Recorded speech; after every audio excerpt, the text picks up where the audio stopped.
Hey everyone. Welcome to the darkest depths of our planet, where mysteries older than humanity itself still lurk in the crushing abyss below. Tonight, we're venturing into the most unexplored realm on Earth, a place where nightmares take physical form and ancient secrets remain untouched by human eyes. The ocean covers more than 70% of our world, yet we've mapped less than 20% of its floor, meaning we know more about the surface of Mars than the waters that surround us every day. That vast, unexplored wilderness holds creatures beyond imagination, shipwrecks frozen in time, sounds that defy scientific explanation, and phenomena that blur the line between natural and supernatural. So before we begin our descent into these forbidding waters, take a moment to like this video, subscribe to join our community of mystery seekers, and let me know in the comments where you're listening from tonight. I find it fascinating to know who's brave enough to explore these watery enigmas with me, whether you're listening under the midnight sky or trying to find sleep as dawn approaches. Dim your lights, wrap yourself in something warm, and prepare to drift into the unknown as we explore the most haunting mysteries our oceans have to offer. The average depth of the world's oceans is about 12,100 feet, but that's merely the beginning of our journey tonight. We're going much deeper, into realms where the pressure would crush your bones to powder in seconds, where light has never penetrated, and where creatures have evolved in ways that defy everything we thought we knew about life itself. This isn't just water we're talking about. It's a vast, three-dimensional alien world that exists right here on Earth, separated from us by nothing more than the surface tension of water and our own limited ability to survive in its domain. Think about that for a moment. An entirely separate world of existence, with its own rules, its own dangers, and its own ancient history, all playing out in perpetual darkness just beneath the waves that lap gently at our shores. Imagine floating on the ocean at night, the water calm and still like black glass beneath you, reflecting a canopy of stars above. Now imagine what lies beneath your vulnerable body, miles of water dropping away into an endless void, filled with things moving in the darkness, hunting, waiting, watching. The depth beneath you isn't just empty space, it's filled with layers of life, each adapted to specific depths, pressures, and temperatures, creating a vertical ecosystem unlike anything we experience on land. And in the deepest zones where sunlight has never reached, where the pressure exceeds 15,000 pounds per square inch, life still finds a way to exist, to hunt, to survive. Tonight we're going to explore the most bone-chilling mysteries these waters hold, from legendary sea monsters that might not be so legendary after all, to ghost ships that sail without crews, to underwater structures that shouldn't exist, according to our understanding of human history. We'll descend into trenches so deep that if you place Mount Everest at their bottom, the peak would still be thousands of feet underwater.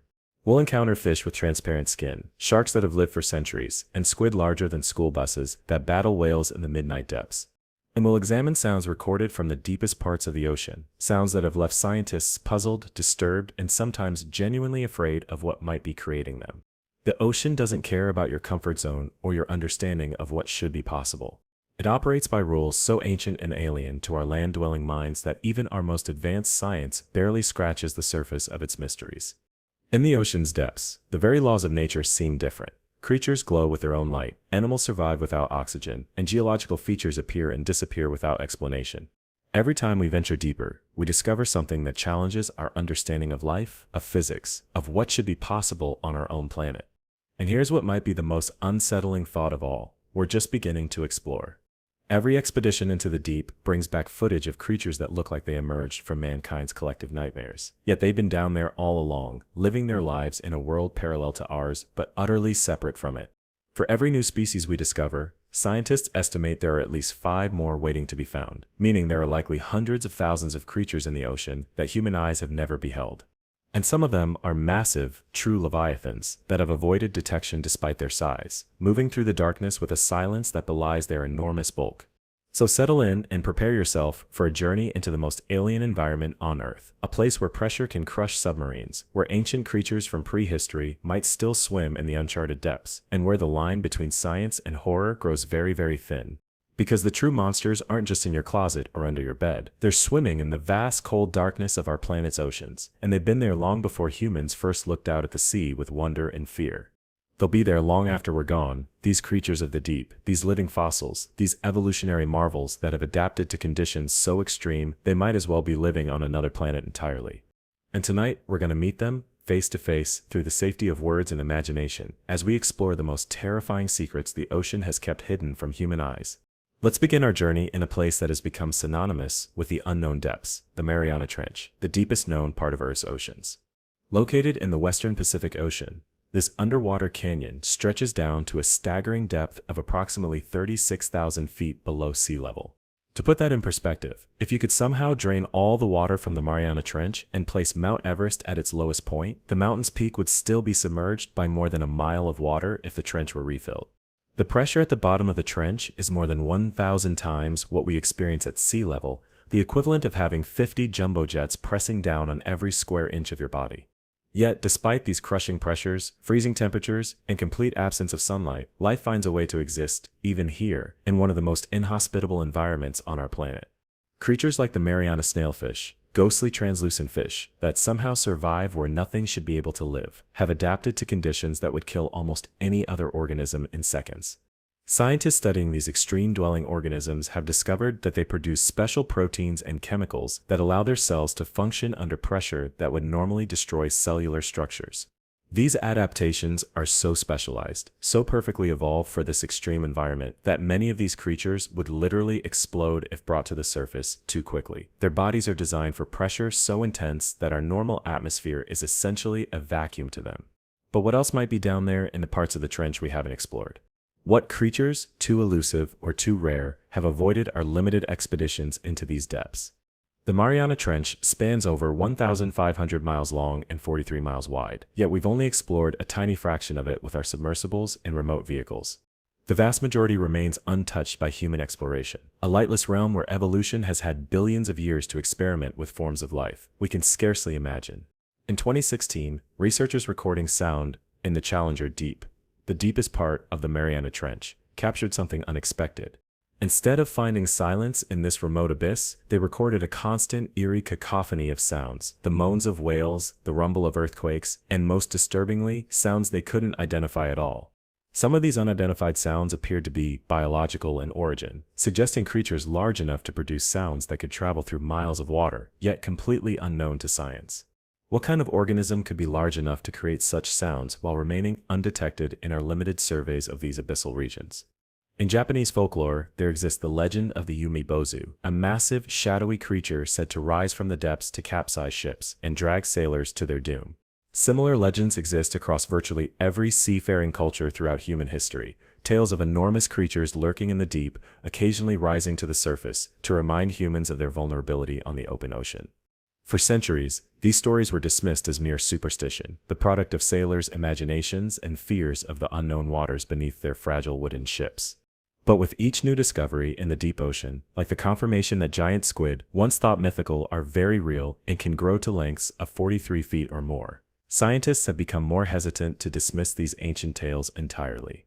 Could something truly massive, something that dwarfs even the blue whale, still be hiding in the unexplored depths of trenches like the Mariana? The ocean certainly provides enough space and food sources for such creatures to exist, and the crushing depths would explain why they're rarely, if ever, seen at the surface. The mysterious sounds recorded from the deep certainly suggest there's something down there that we haven't identified yet, something large enough to make its presence known through sound alone.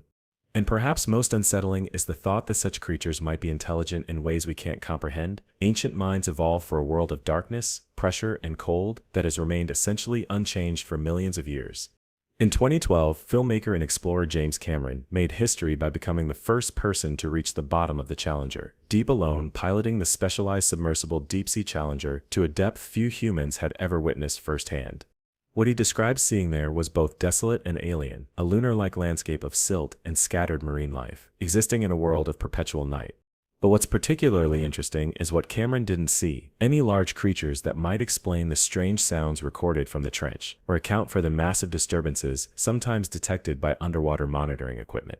Perhaps they sensed his coming and retreated into the vastness of the trench, or perhaps they dwell in sections we haven't yet explored, patient, ancient creatures watching our clumsy technological intrusions into their timeless domain with curiosity or indifference.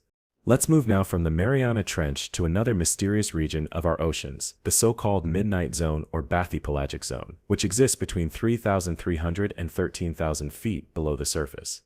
This vast region makes up about 90% of the total water volume in our oceans, yet it remains one of the least explored environments on Earth. No sunlight penetrates to these depths. The only light comes from the creatures themselves, which have evolved the ability to produce their own illumination through a process called bioluminescence. It's a world of living light, where predators and prey engage in an evolutionary arms race of deception, camouflage, and visual trickery that has been ongoing for millions of years.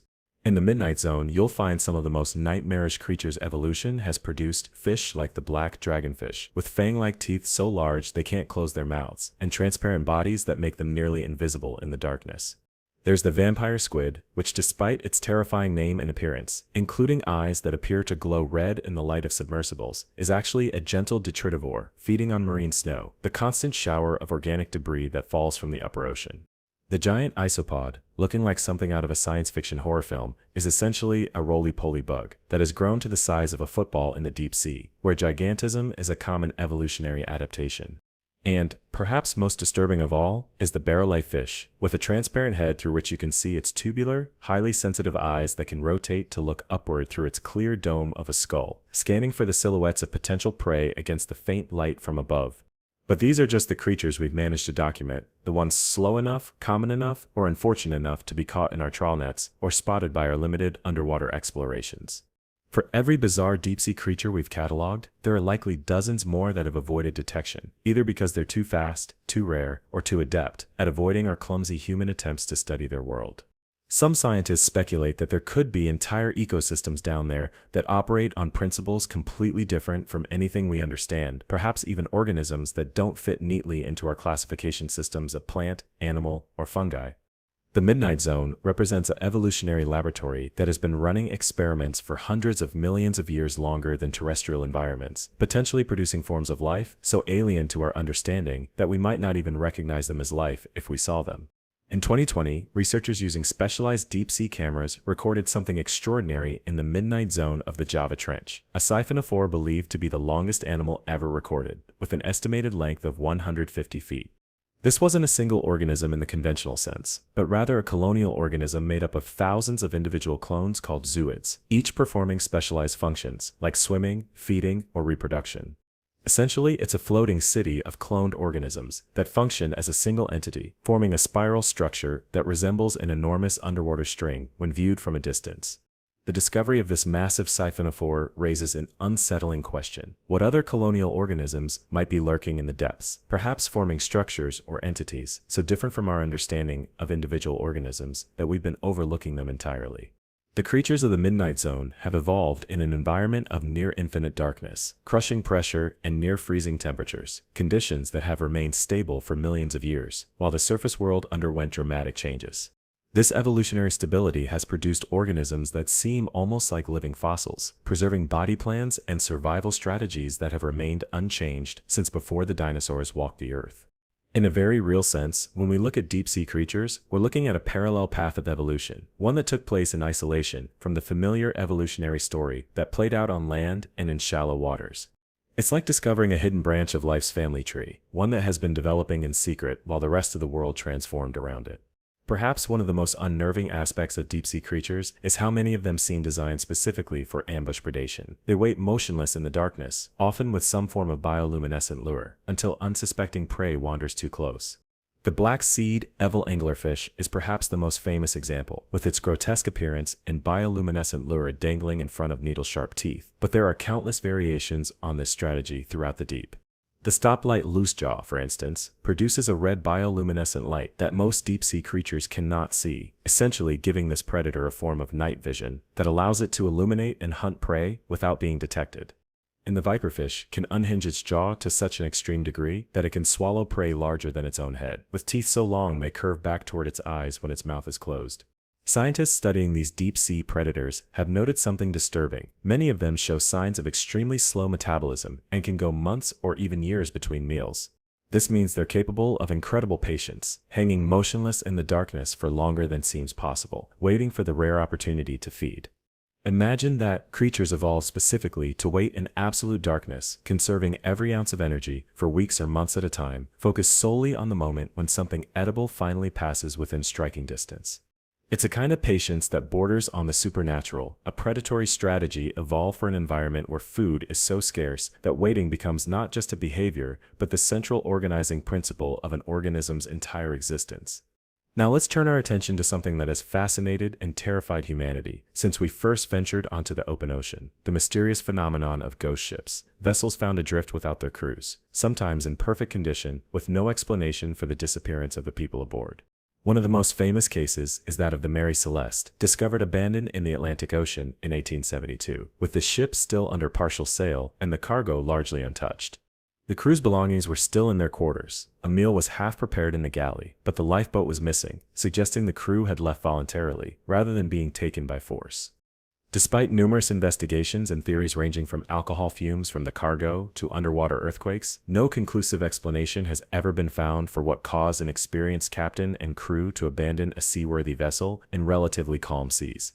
But the Mary Celeste is far from the only ghost ship in maritime history. In 1921, the five-masted schooner Carroll A. Deering was found stranded on a North Carolina shoal, with food still on the stove but not a soul on board. The Baychimo, an abandoned cargo steamer, was reportedly sighted drifting through Arctic waters for nearly 40 years after its crew abandoned it in 1931, leading some to call it a true ghost ship in every sense of the word. And in more recent times, the Gienseng was discovered off the coast of Australia in 2006, with no identifying marks and no clue as to its origin or the fate of its crew, just an empty vessel drifting silently through some of the world's most remote waters. What could cause an entire crew to vanish without a trace, leaving behind valuable cargo and personal possessions? The ocean certainly holds many natural dangers: rogue waves that can reach heights of over 80 feet, sudden storms that appear with little warning, or underwater phenomena like methane gas eruptions that can decrease water density enough to sink a ship in moments. But none of these fully explain cases where ships are found intact, showing no signs of disaster, yet completely abandoned by people who were experienced seafarers, intimately familiar with the ocean's dangers.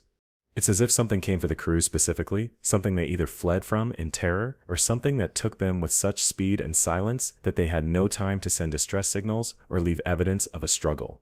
Some maritime researchers have proposed more exotic theories for these disappearances, suggesting that certain regions of the ocean might experience localized distortions in space-time, creating brief slips that could remove people while leaving physical objects behind.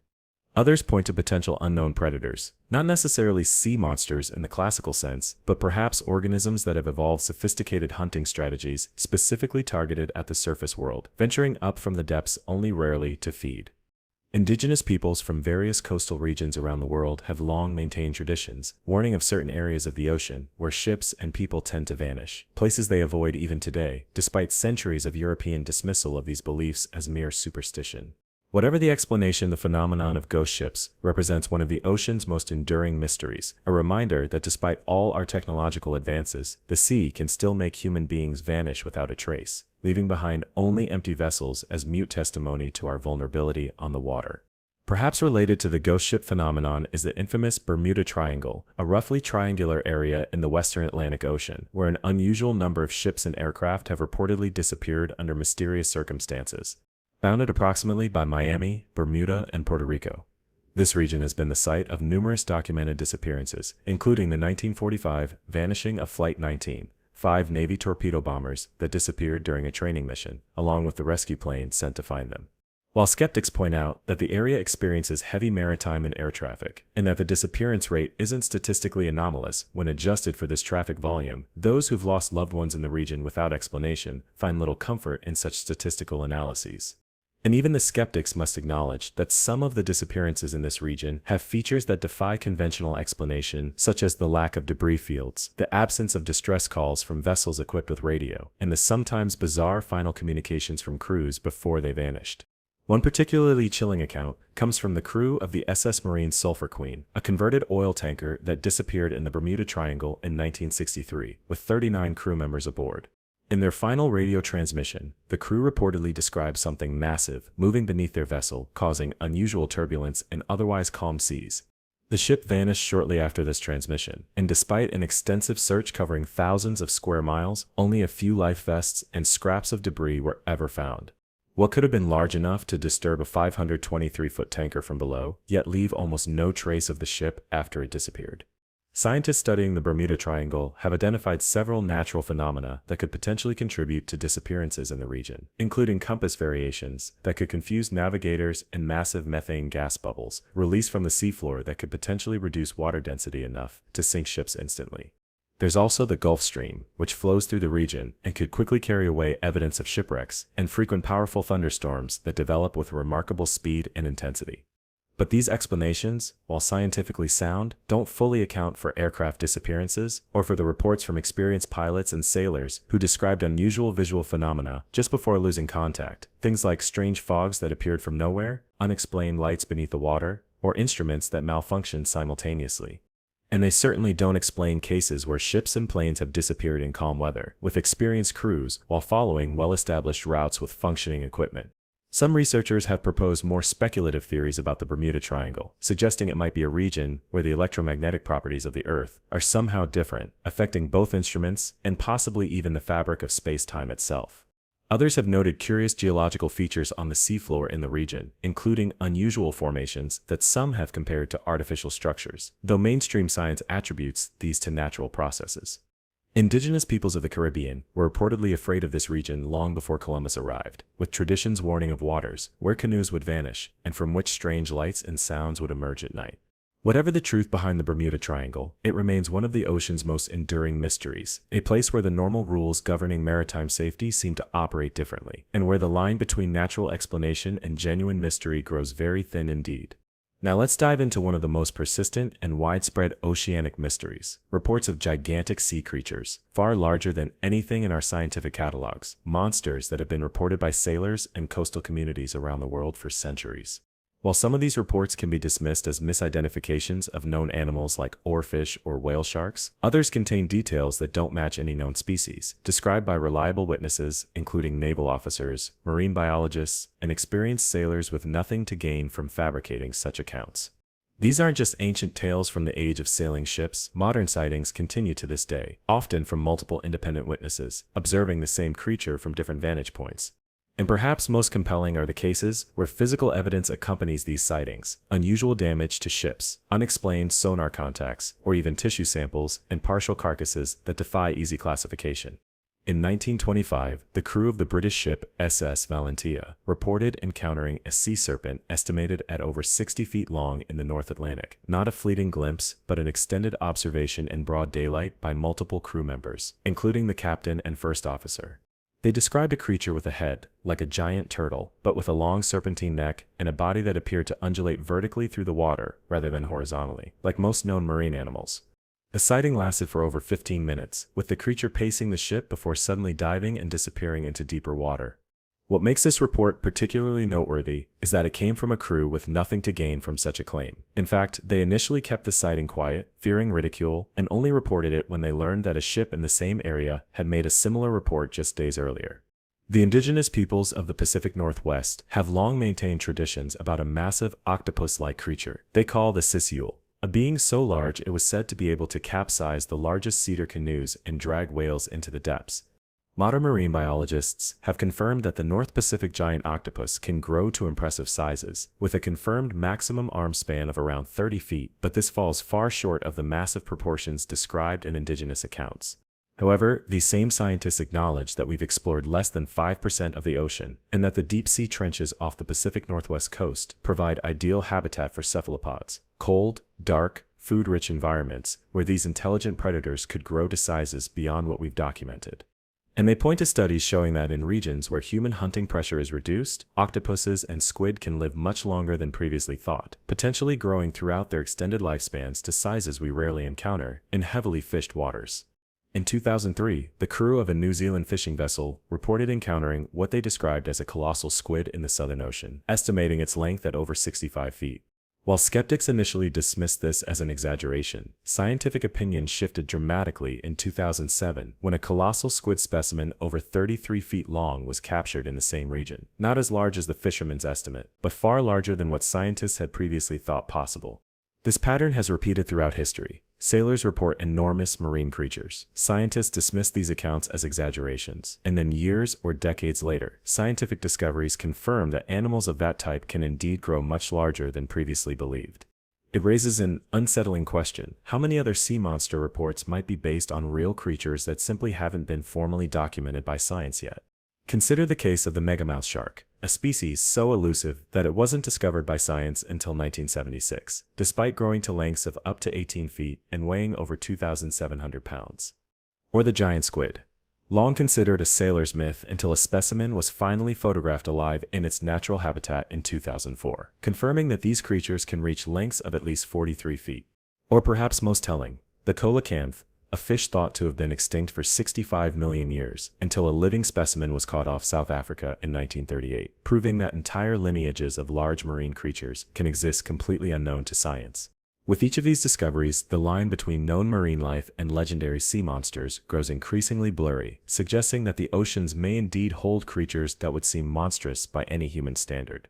Let's move now to one of the most persistent and unsettling ocean mysteries: unexplained underwater sounds captured by hydrophones and listening stations around the world. Perhaps the most famous is the bloop, an ultra-low frequency sound detected by NOAA hydrophones in 1997, which was remarkably loud and appeared to be of biological origin, yet would have required a creature far larger than a blue whale to produce it. Although NOAA later attributed this sound to ice calving events, other researchers have pointed out inconsistencies in this explanation, noting that the sound had features typical of biological sources rather than geological ones. And the bloop is far from the only unexplained sound recorded from the deep. There's also the slowdown, the upsweep, the Julia, and dozens of other recorded acoustic phenomena that don't match the profile of any known natural process or creature. In 2012, a research vessel in the Pioneer Fracture Zone in the mid-Pacific recorded a series of sounds that scientists described as mechanical in nature, but organic in origin. A description that makes little sense, unless you consider the possibility of biological entities that have evolved to mimic or incorporate features we normally associate with machines. The sounds included rhythmic clicking sequences that changed in response to the ship's movements, suggesting some form of intelligence or at least responsive awareness behind them. Despite extensive analysis, no definitive explanation has been found for these sounds, which don't match the acoustic profile of any known marine mammal, fish, or invertebrate.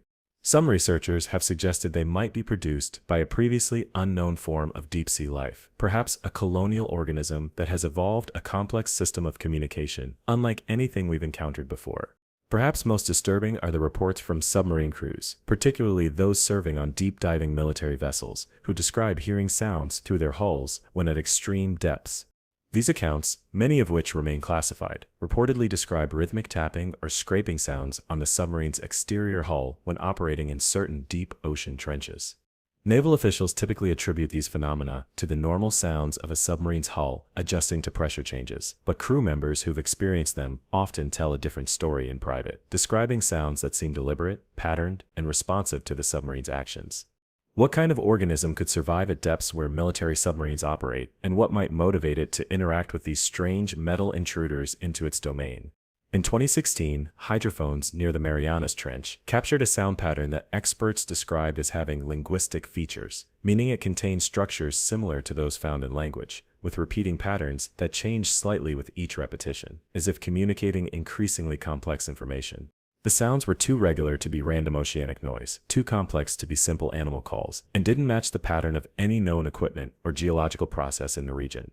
Most unsettling was the observation by one researcher that the sounds appeared to incorporate mimicry of other ocean noises, including what seemed to be imitations of specific whale songs and even the distinctive acoustic signature of human sonar pings. If these sounds do represent some form of communication, the question becomes what kind of intelligence exists in the deep ocean, capable of complex vocalizations and potentially even mimicking the sounds of other species. The oceans are extraordinarily effective conductors of sound, much more efficient than air, allowing certain frequencies to travel hundreds or even thousands of miles through water without significant degradation. This acoustic property means that the oceans are filled with a complex symphony of sounds, both natural and man-made, traveling vast distances and interacting in ways we're only beginning to understand. It also means that creatures living in the perpetual darkness of the deep have likely evolved extraordinary auditory capabilities, using sound not just for communication, but for creating detailed acoustic images of their surroundings. In such an environment, might intelligent species evolve that experience the world primarily through sound rather than sight, developing acoustic capabilities and perhaps even forms of consciousness that are fundamentally different from our visually oriented human experience. Now let's explore one of the most controversial ocean mysteries: reports of underwater structures that appear to be artificial in origin, yet would predate any known human civilization capable of creating them. Perhaps the most famous is the so-called Bimini Road in the Bahamas, a formation of regular, apparently rectangular stone blocks, arranged in what looks remarkably like a paved road or wall, stretching into deeper water off the coast of North Bimini Island. Conventional scientific opinion holds that these are natural beach rock formations, created through normal geological processes, but other researchers point to features like right-angle corners, consistent block sizes, and the overall linear arrangement as evidence of possible human modification. And the Bimini Formation is just one of dozens of similar underwater structures reported around the world, from the suspected ruins off Yonaguni, Japan, to the geometric stone formations in Lake Titicaca, to the apparently artificial stone anchors found off the coast of India that would predate known seafaring civilizations in the region. In 2001, researchers using advanced sonar mapping technology discovered what appeared to be a massive, perfectly rectangular structure at a depth of about 2,000 feet off the western coast of Cuba. The formation, measuring approximately 2.5 miles by 2 miles, showed features consistent with urban planning, straight lines, right angles, and what looked like a street grid with symmetrical buildings. Initial sonar scans were followed by remote camera observations that showed what appeared to be enormous stone blocks stacked in pyramid-like formations, covered in sediment, but clearly distinct from the surrounding natural seafloor. What makes this discovery particularly challenging for conventional archaeology is the depth. The structure sits in water, far too deep for any known ancient civilization to have built there, suggesting it would have been constructed when sea levels were dramatically lower, potentially 10,000 years ago, or more. Traditional archaeology maintains that human civilization capable of monumental stone architecture didn't exist until around 5,000 years ago, with the rise of Mesopotamian and Egyptian cultures. However, marine geologists point out that current sea levels are about 400 feet higher than they were at the end of the last ice age, around 12,000 years ago, meaning vast areas of what is now seafloor were once dry land, potentially inhabited by cultures that left no other trace, because their homelands were subsequently submerged. Recent discoveries like Göbekli Tepe in Turkey, a massive stone temple complex dated to around 9,500 BCE, nearly 7,000 years older than Stonehenge, have forced archaeologists to reconsider the timeline of advanced human civilization.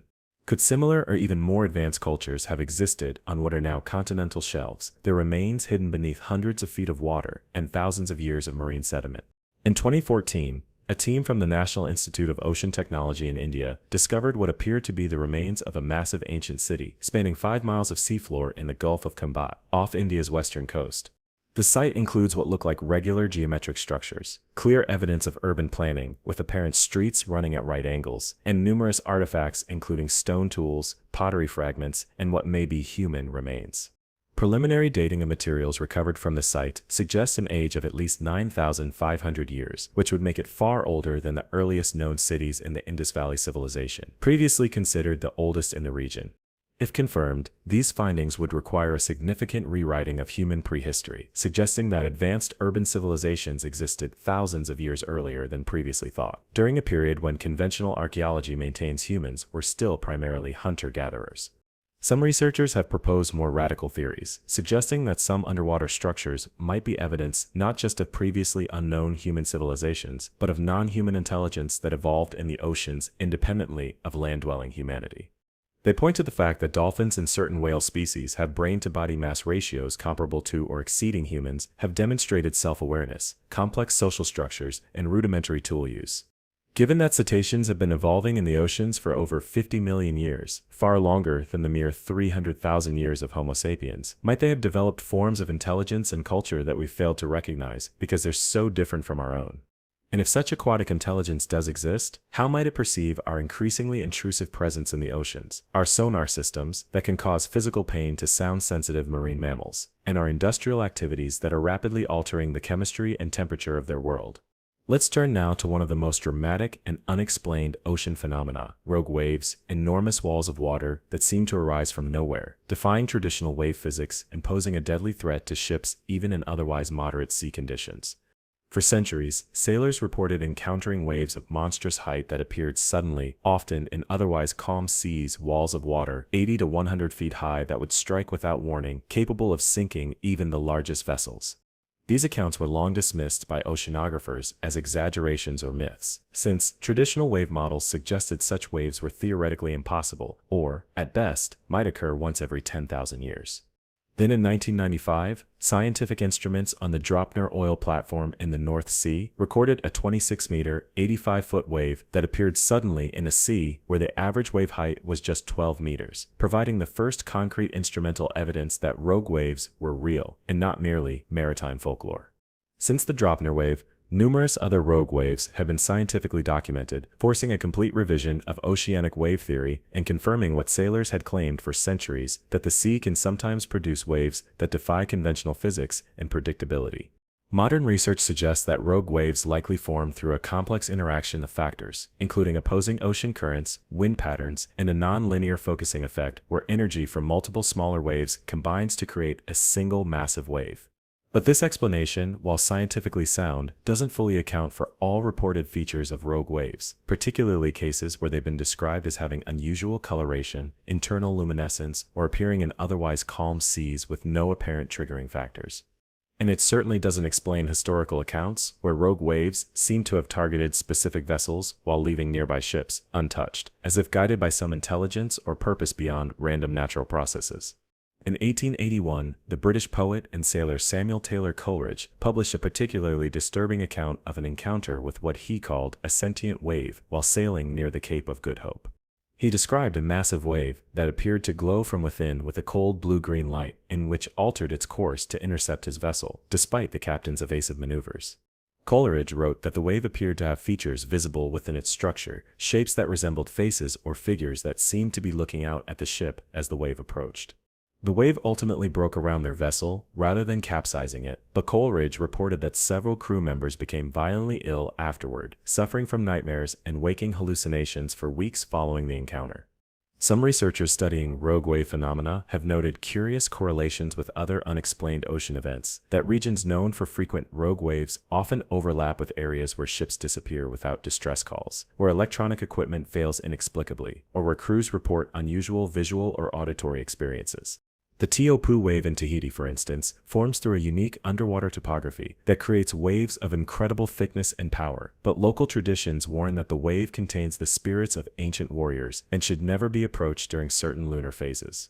Japanese fishermen speak of the Ayakashi, a wave that contains the ghosts of drowning victims, said to appear on nights with a waning moon and causing hallucinations or madness in those who see it.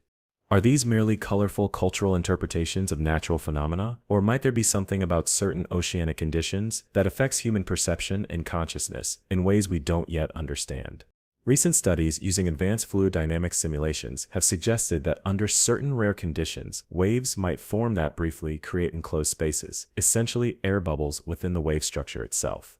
These temporary chambers within waves could theoretically trap gases released from the seafloor, including methane, hydrogen sulfide, or other compounds known to affect human consciousness when inhaled even in small amounts. If a ship were to pass through such a wave, the crew might briefly be exposed to these consciousness-altering compounds, potentially explaining reports of hallucinations, lost time, or altered perceptions associated with certain maritime incidents. It's a theory that attempts to bridge the gap between the physical reality of rogue waves and the more inexplicable aspects of encounters with them reported throughout maritime history. Now let's explore one of the most enduring mysteries of the ocean: the phenomenon of underwater lights, unexplained illuminations, reported by sailors, coastal residents, and underwater explorers around the world for centuries. Unlike bioluminescence, which typically appears as small points or trails of blue-green light, these phenomena are described as much larger, brighter illuminations that can light up substantial portions of the ocean from below, often with colors and patterns that don't match known biological light sources. Reports describe glowing regions, hundreds of feet across, lights that appear to move with purpose rather than drifting with currents, and illuminations that respond to ships or human presence in ways that suggest intelligence or awareness. These accounts come not just from ancient mariners, but from modern observers, including naval personnel, oil rig workers, and scientists, credible witnesses with technical backgrounds who are unlikely to misidentify known phenomena like bioluminescent algae or light refraction. In 1963, the USS Tiru, a submarine conducting exercises in the Pacific, reported observing an underwater light source at an estimated depth of 2,000 feet that produced illumination, bright enough to cast shadows on the submarine's interior walls when viewed through the periscope. The light reportedly followed the submarine for over 40 minutes, matching its course and speed changes, before suddenly accelerating away at a speed calculated to be over 150 knots, far faster than any known submarine or marine animal could travel. Similar reports exist in the classified records of several navies with consistent descriptions of underwater light sources that move too quickly and too purposefully to be explained by known natural phenomena or human technology. What makes these accounts particularly credible is that they often come from military personnel operating sophisticated detection equipment, with multiple crew members observing the same phenomena simultaneously. Indigenous coastal peoples around the world have traditions describing underwater lights, often associated with specific areas of the ocean that were traditionally avoided by fishermen. The Haida of the Pacific Northwest describe the fires of the sea people, lights that rise from certain deep underwater canyons during specific moon phases said to mark the boundaries of an underwater civilization. In Polynesian traditions, similar lights are associated with akapahu, described as ancient beings who dwell in the deepest parts of the ocean and occasionally rise toward the surface, bringing their own illumination with them. What's remarkable about these traditions is how similar they are across cultures that had no contact with each other, all describing underwater lights as indicators of intelligent presence rather than random natural phenomena. Modern marine biologists have discovered that bioluminescence is far more common in deep-sea organisms than previously thought, with some studies suggesting that up to 90% of creatures living below 1,500 feet have some capacity to produce light. However, the biological light sources we've documented are typically small, relatively dim, and produce light in a narrow range of colors, predominantly blue-green, with some species capable of producing red or violet illumination. This doesn't explain reports of massive underwater light sources visible from the surface, lights that change color rapidly through spectrums not associated with biological processes, or illuminations that appear to respond intelligently to human presence. Some researchers have suggested that collective bioluminescence might explain some reports, thousands or millions of light-producing organisms acting in coordination, but this doesn't account for the apparent purposeful movement often described in these encounters. In 2010, researchers from the Monterey Bay Aquarium Research Institute were operating a remote submersible at a depth of approximately 3,000 feet when they observed what they initially thought was a new type of bioluminescent jellyfish. The light source was roughly spherical, about 3 feet in diameter, and emitting a steady blue-white illumination, much brighter than any known bioluminescent organism. As they maneuvered the submersible closer for a better look, the light suddenly expanded to several times its original size, changed to a pulsing red color, and then shot away at a speed that exceeded the submersible's capacity to track it. The entire encounter was captured on the submersible's cameras, but researchers have been unable to provide any conventional explanation for what they observed, with one marine biologist noting that the movement and light characteristics appeared to indicate a level of control that we don't associate with any known marine organism. Some of the most compelling reports of underwater lights come from offshore oil platforms, whose crews spend months at a time observing the same patch of ocean, often at night when underwater illumination would be most visible. Workers on deepwater platforms in the Gulf of Mexico have consistently reported observing large, structured patterns of light moving beneath the surface, not the random sparkles of bioluminescent organisms, but geometric formations that hold their shape while moving, often in spiral or rectangular patterns. These illuminations typically appear at depth rather than on the surface, ruling out explanations like lights from other vessels, and they're reported most frequently during periods of intense drilling activity or seismic testing. Several platform workers have independently suggested that these lights seem to be investigating the platform's underwater structures, particularly the drill strings that extend from the platform to the seafloor, as if some intelligence were curious about these human intrusions into the deep ocean environment. What might explain these persistent reports of structured, apparently intelligent underwater light sources? Some researchers have proposed that certain geological conditions might generate electrical phenomena similar to ball lightning, creating structured light patterns that could move independently of water currents. Others suggest that our understanding of marine bioluminescence is still in its infancy, and that there may be complex colonial organisms capable of coordinated light displays far more sophisticated than anything we've documented.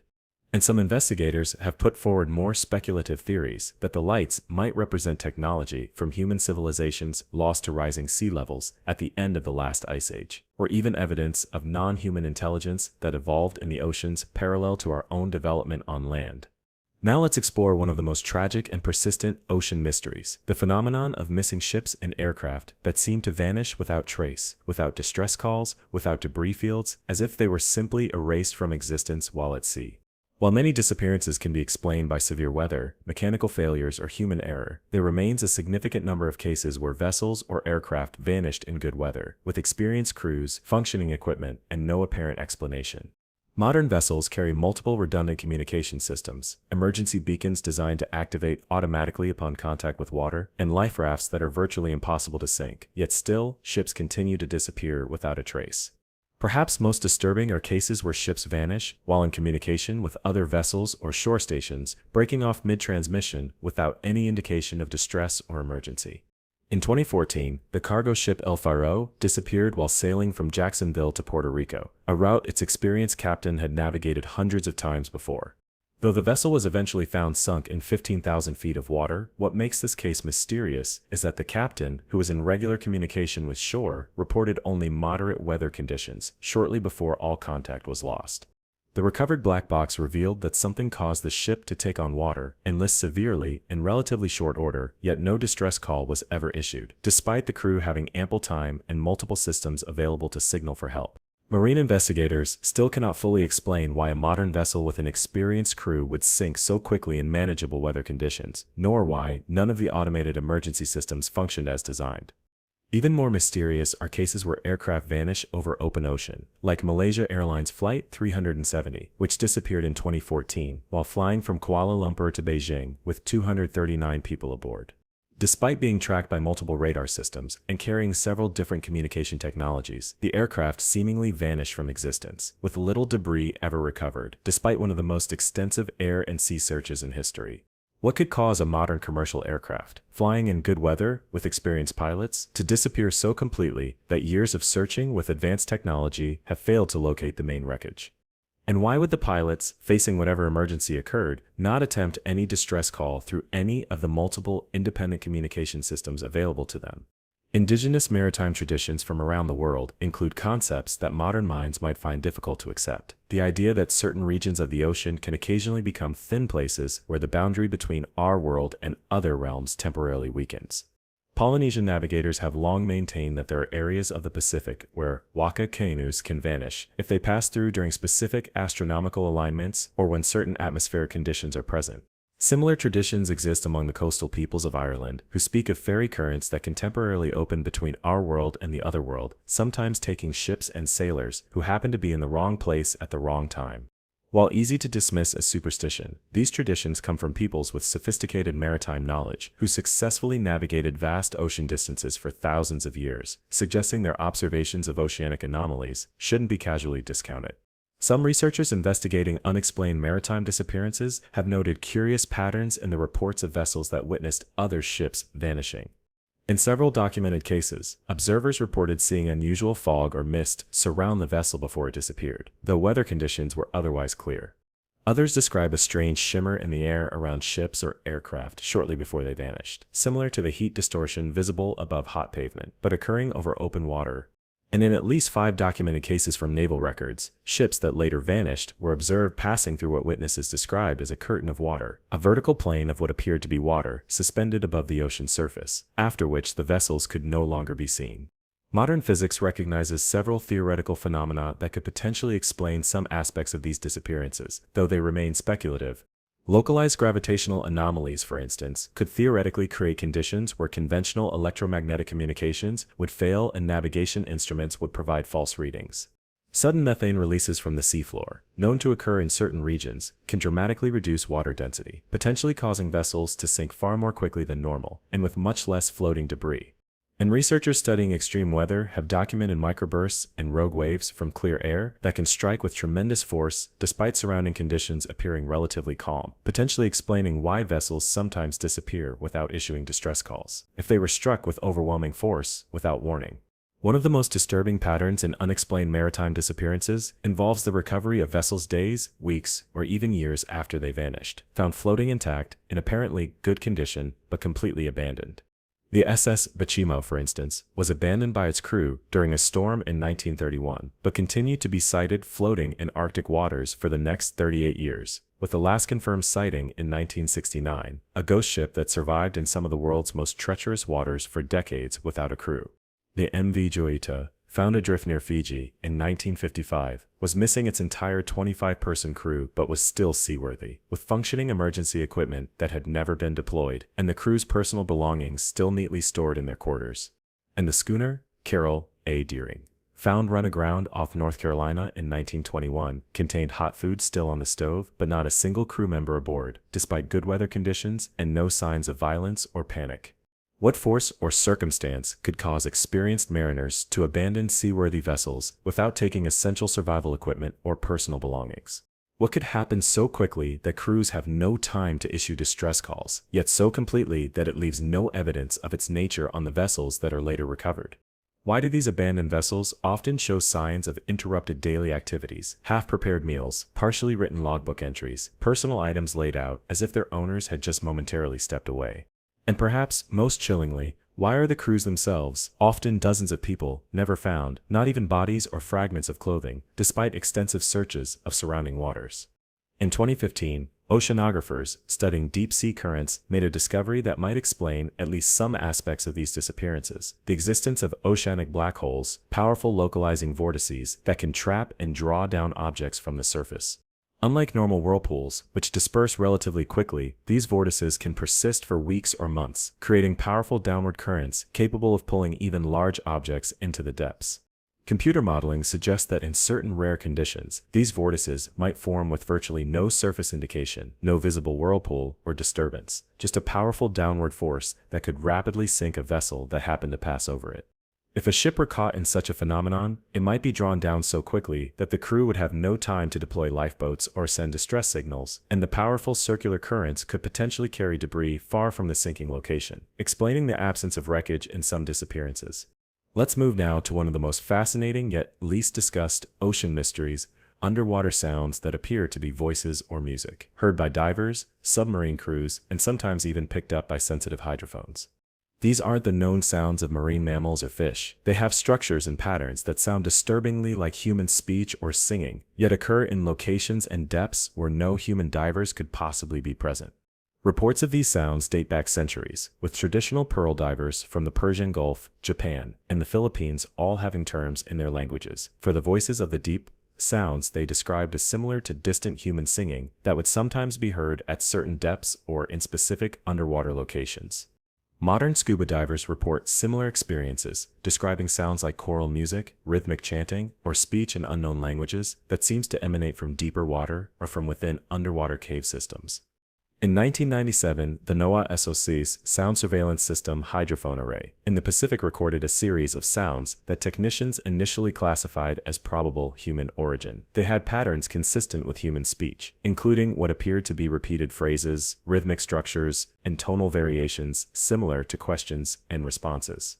It was only after analyzing the depth and location data that researchers realized the sounds had been recorded at a depth of over 3,000 feet in a remote area of the Pacific, far from any human diving operations and well beyond the maximum depth of conventional scuba equipment.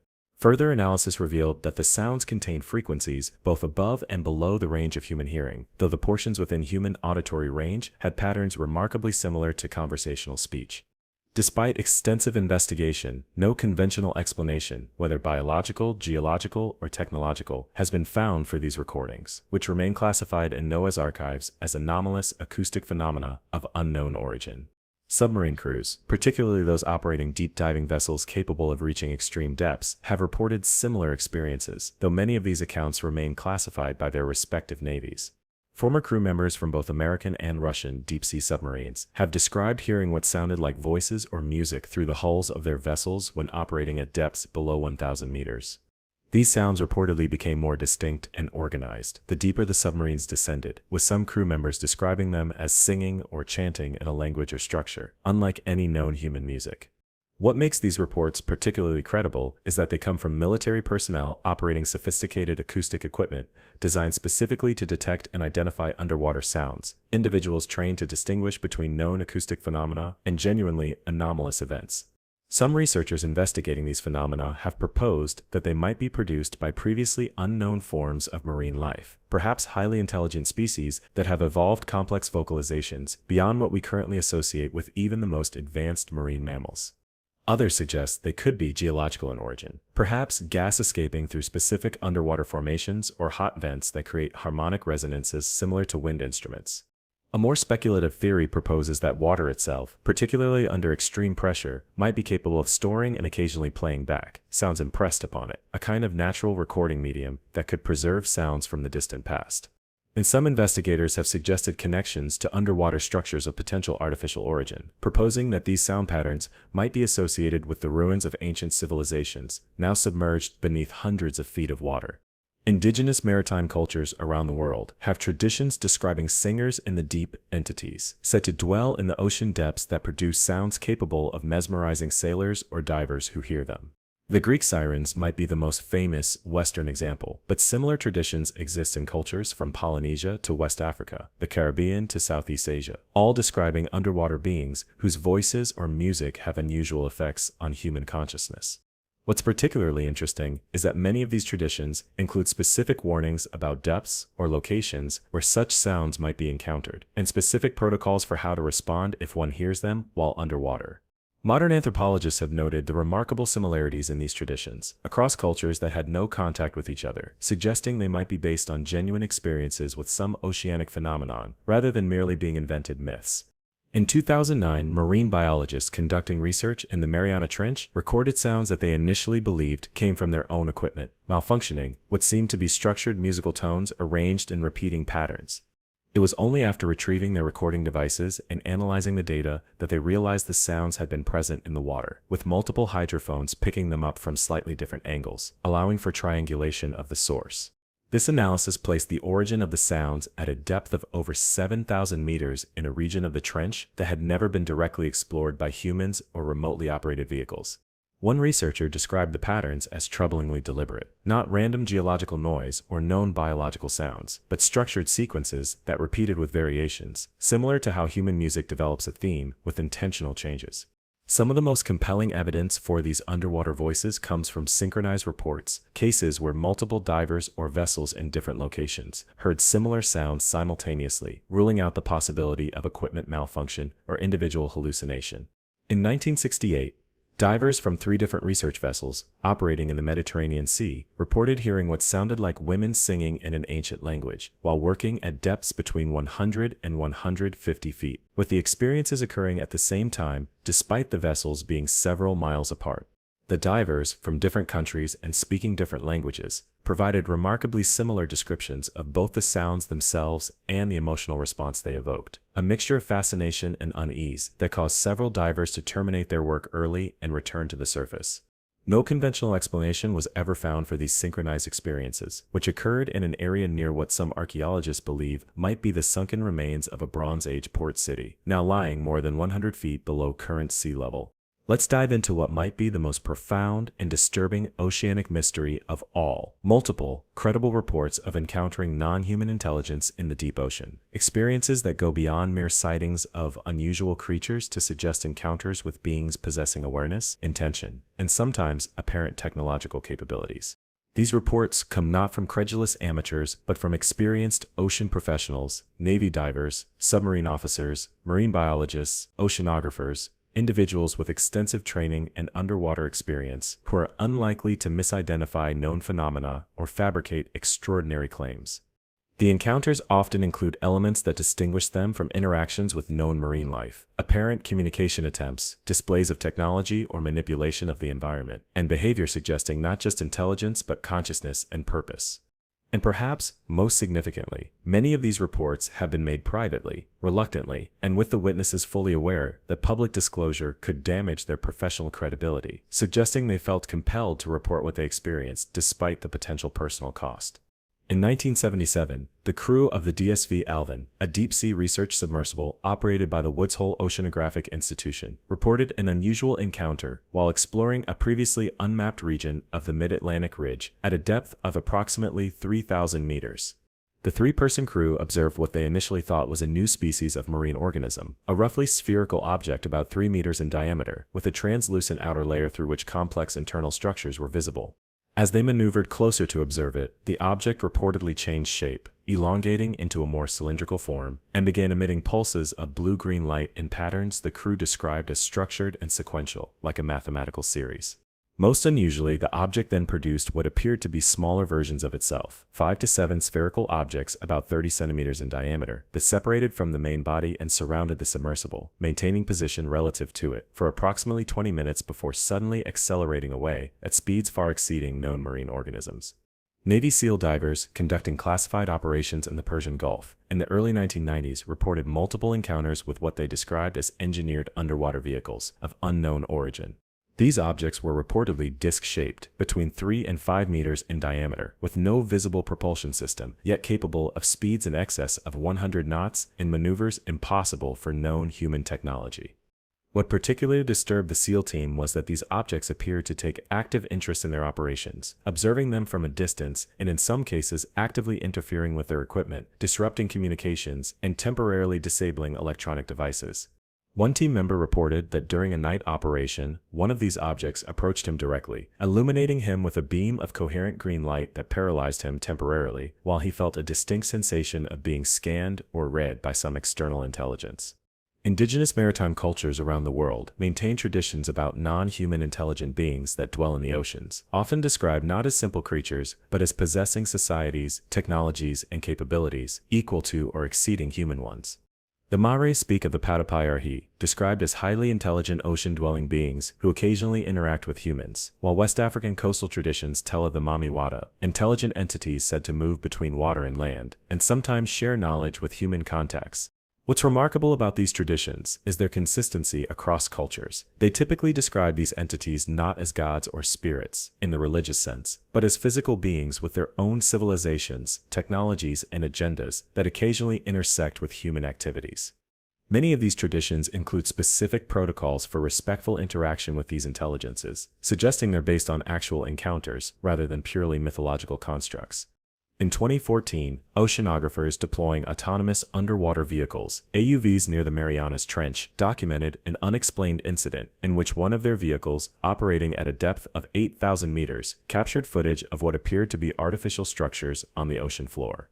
The structures included geometric formations with right angles, smooth surfaces inconsistent with natural geological processes, and what seemed to be symbols or patterns etched into hard surfaces.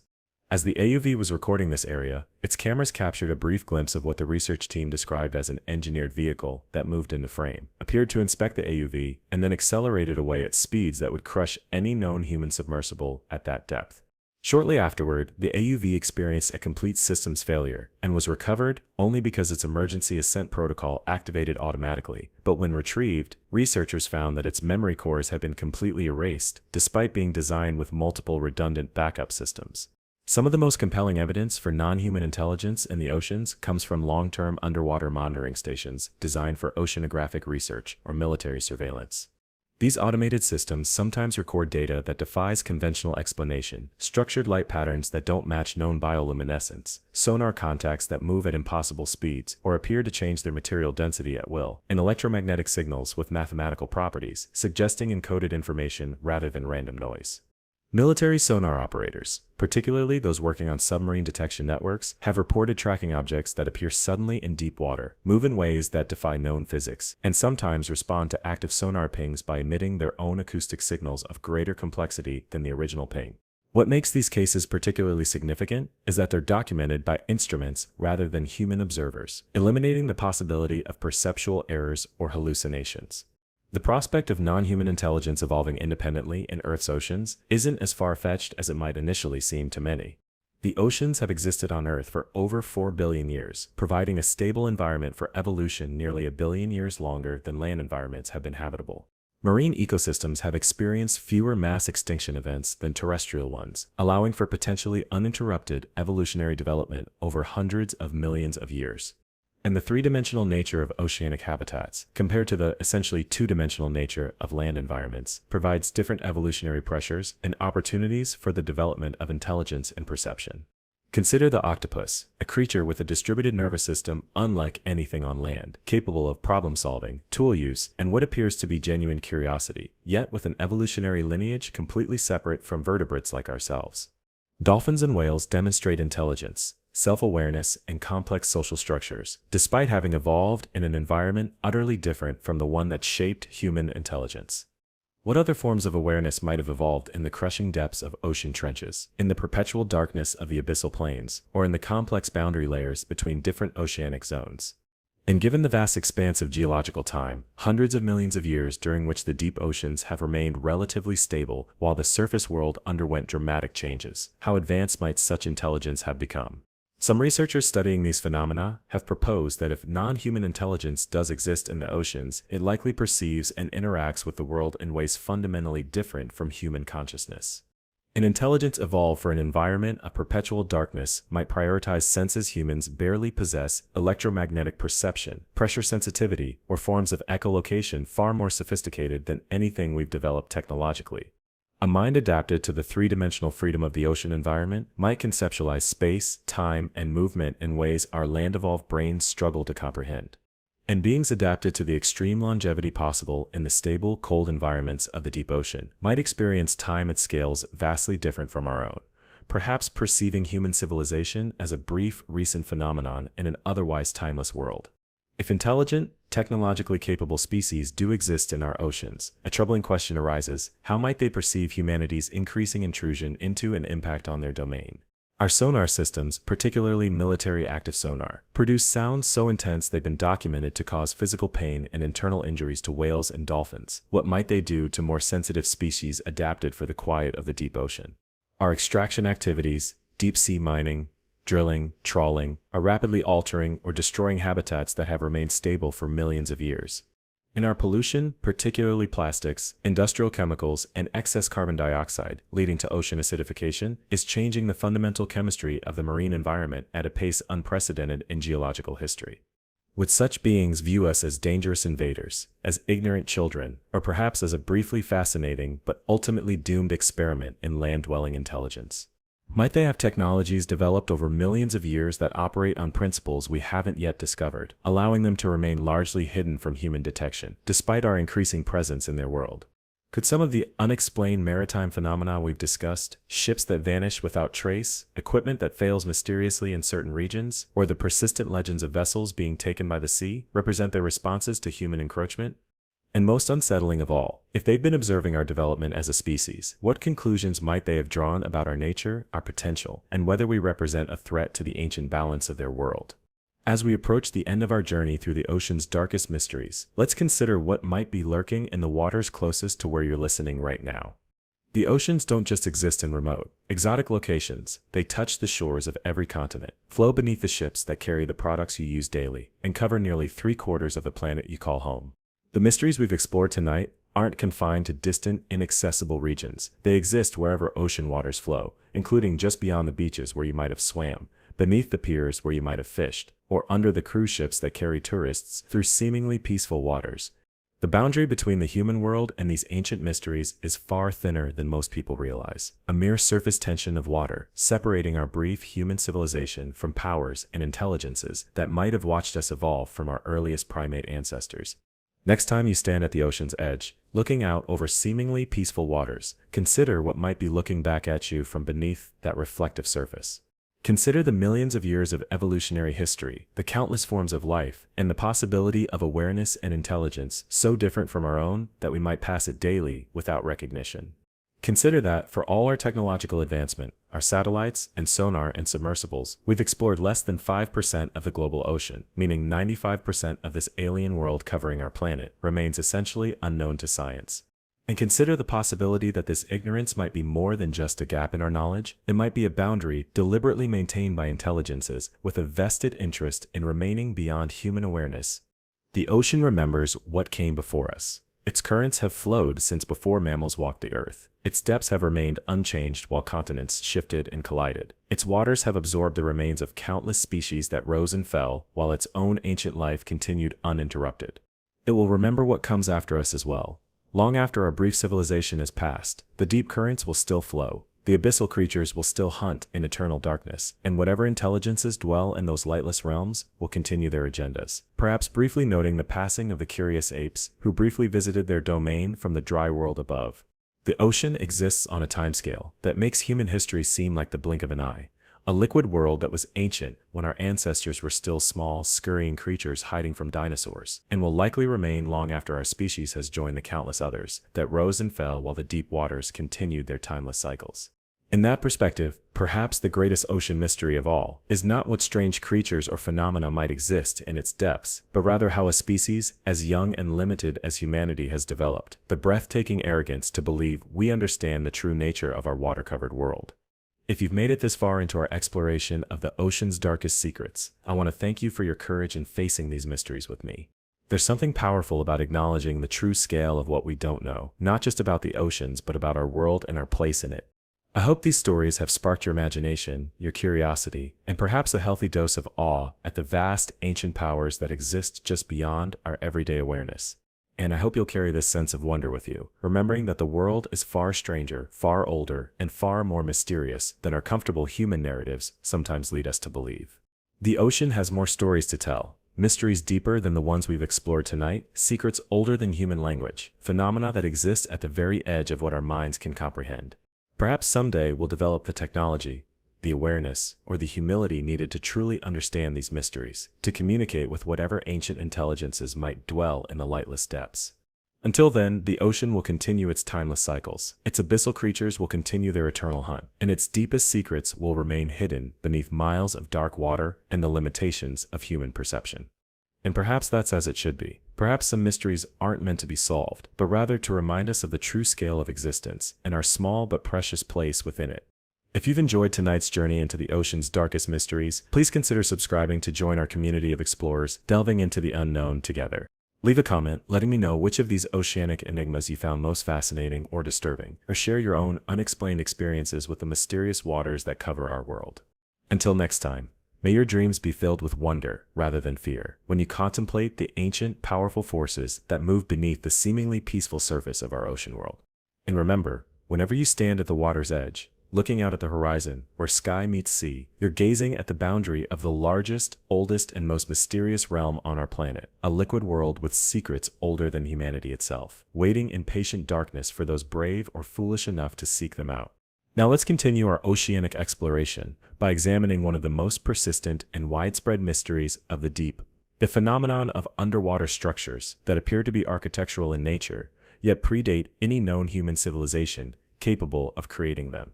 The ocean floor around the world contains countless stone formations that seem to display right angles, consistent dimensions, geometric patterns, and other features typically associated with artificial construction rather than natural geological processes. While mainstream archaeology attributes most of these structures to natural formations, the sheer number, global distribution, and architectural features of many sites has led some researchers to question whether they might represent evidence of previously unknown advanced civilizations.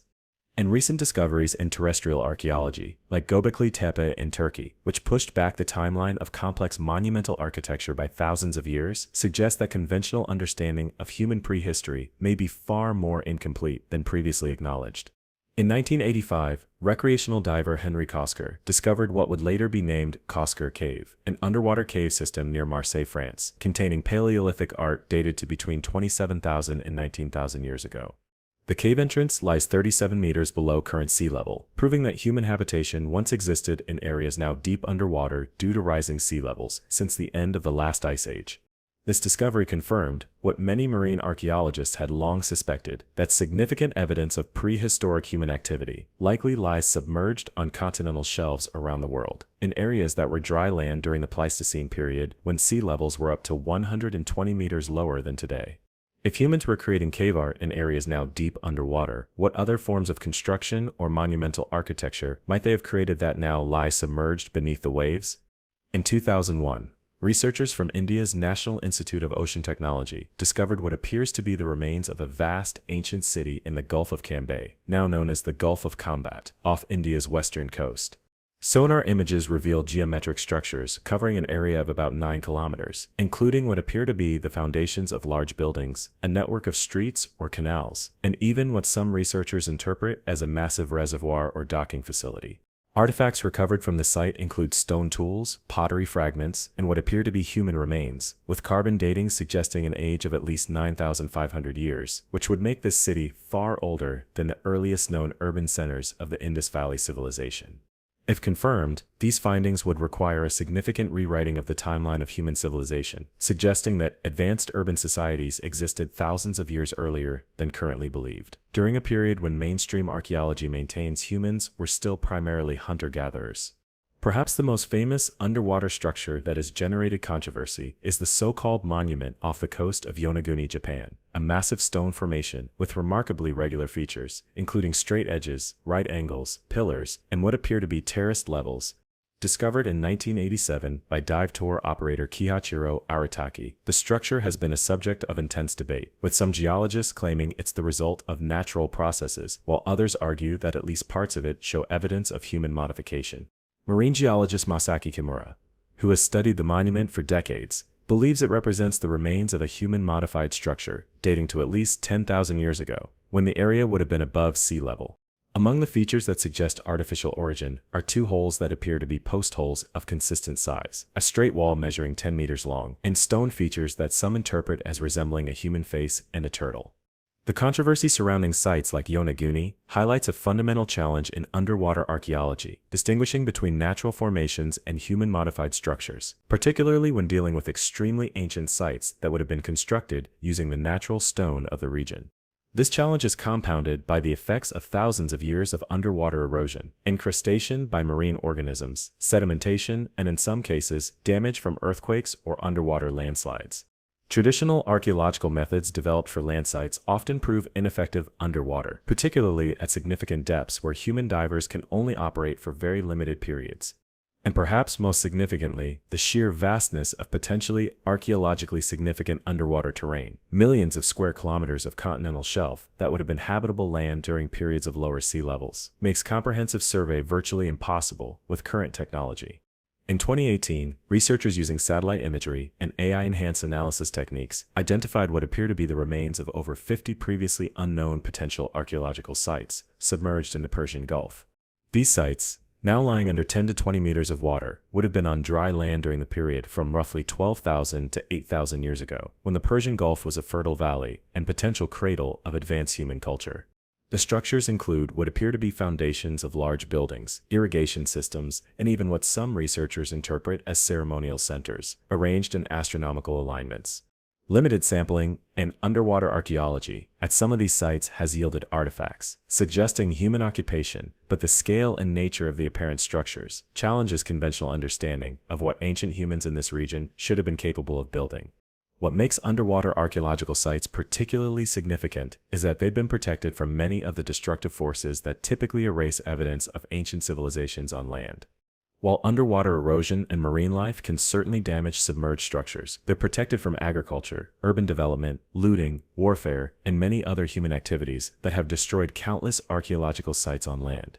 Additionally, the anaerobic, oxygen-free conditions found in many underwater environments can preserve organic materials that would quickly decompose in terrestrial contexts, potentially including wooden structures, textiles, and even written materials that might provide unprecedented insights into ancient cultures.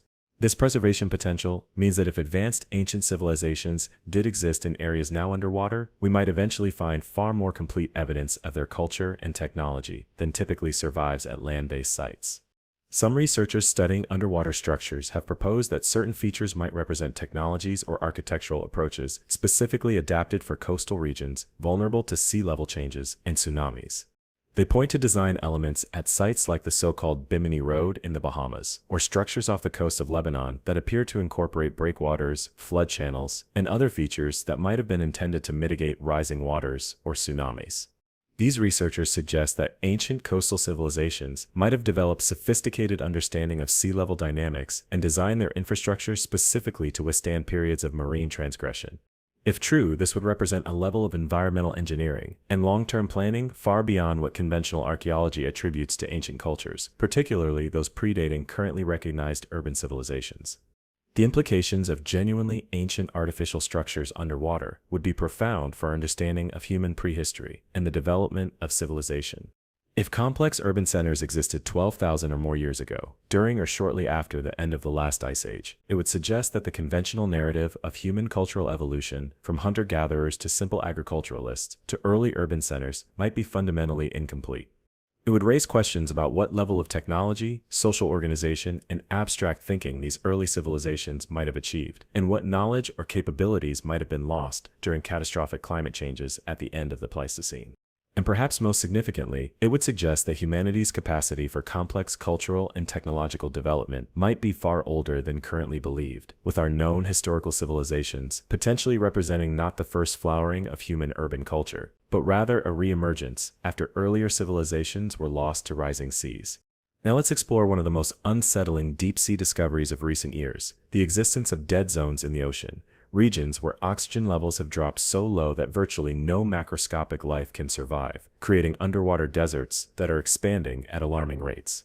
Unlike the natural oxygen minimum zones that have always existed in certain ocean regions, these new dead zones are primarily human-caused, resulting from agricultural runoff, industrial pollution, and climate change altering ocean circulation patterns. What makes these zones particularly disturbing is the speed of their formation. Areas that were teeming with marine life just decades ago have transformed into underwater wastelands where even the most resilient organisms cannot survive. And perhaps most alarming is their rapid expansion. The total area of oceanic dead zones has quadrupled since the 1950s, with some scientists projecting that they could cover vast portions of the global ocean by the end of this century if current trends continue. The largest dead zone currently documented lies in the Baltic Sea, covering an area of about 60,000 square kilometers, larger than the entire nation of Costa Rica, where oxygen levels have dropped so low that the seafloor has become essentially lifeless, except for certain anaerobic bacteria.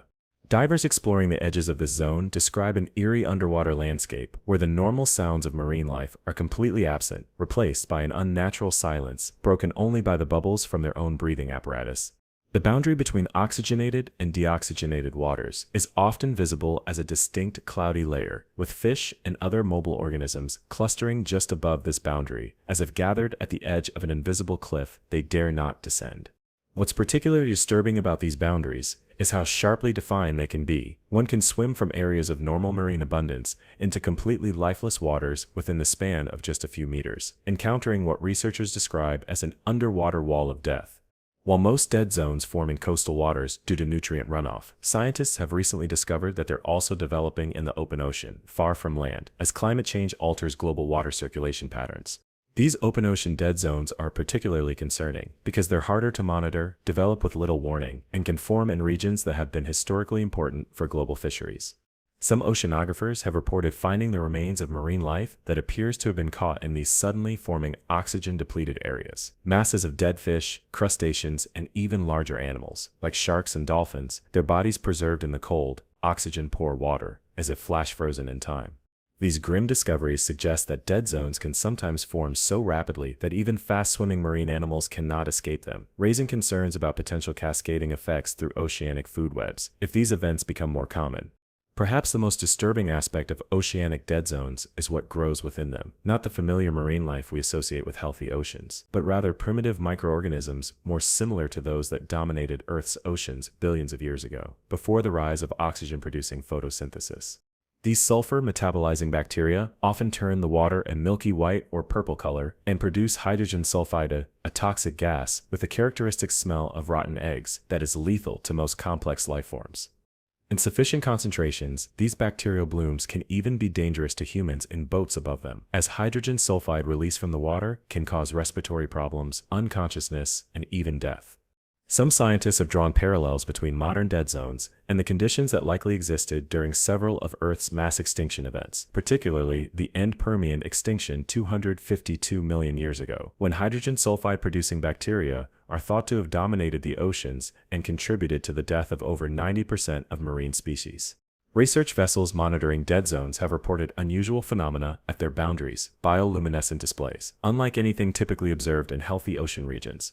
These luminous events, often described as wheels of light or underwater auroras, appear to be produced by certain microorganisms that thrive in the low oxygen conditions at dead zone edges.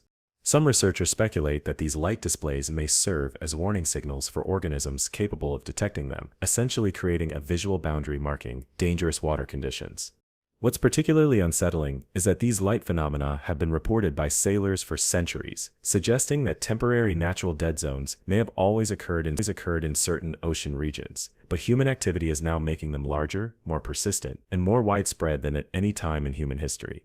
Scientists studying historic records have discovered accounts from ancient mariners describing what appear to be encounters with dead zones long before modern industrial pollution.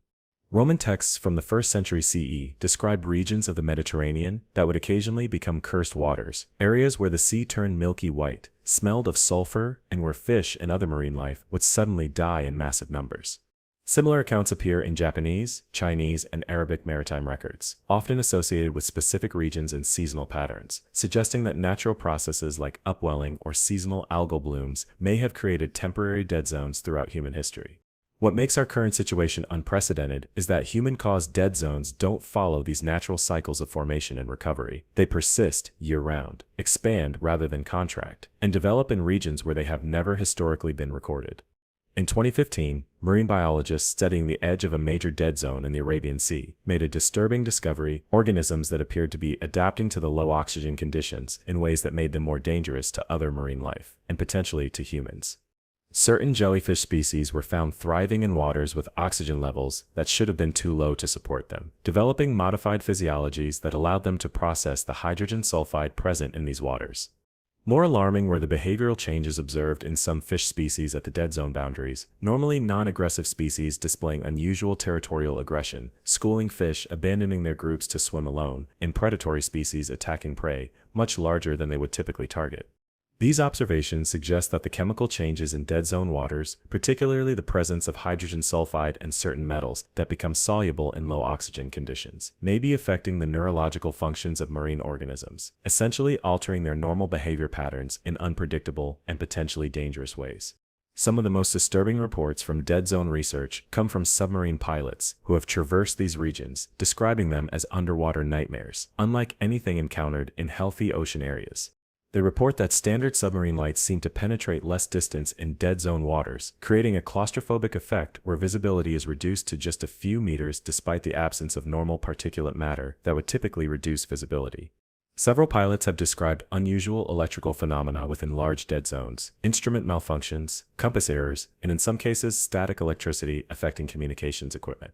And perhaps most unsettling are accounts of unusual sounds recorded within major dead zones, low-frequency rumbles and high-pitched tones that don't match known biological or geological sources, which some researchers attribute to unique acoustic properties of water, with high concentrations of certain gases and bacterial biomass.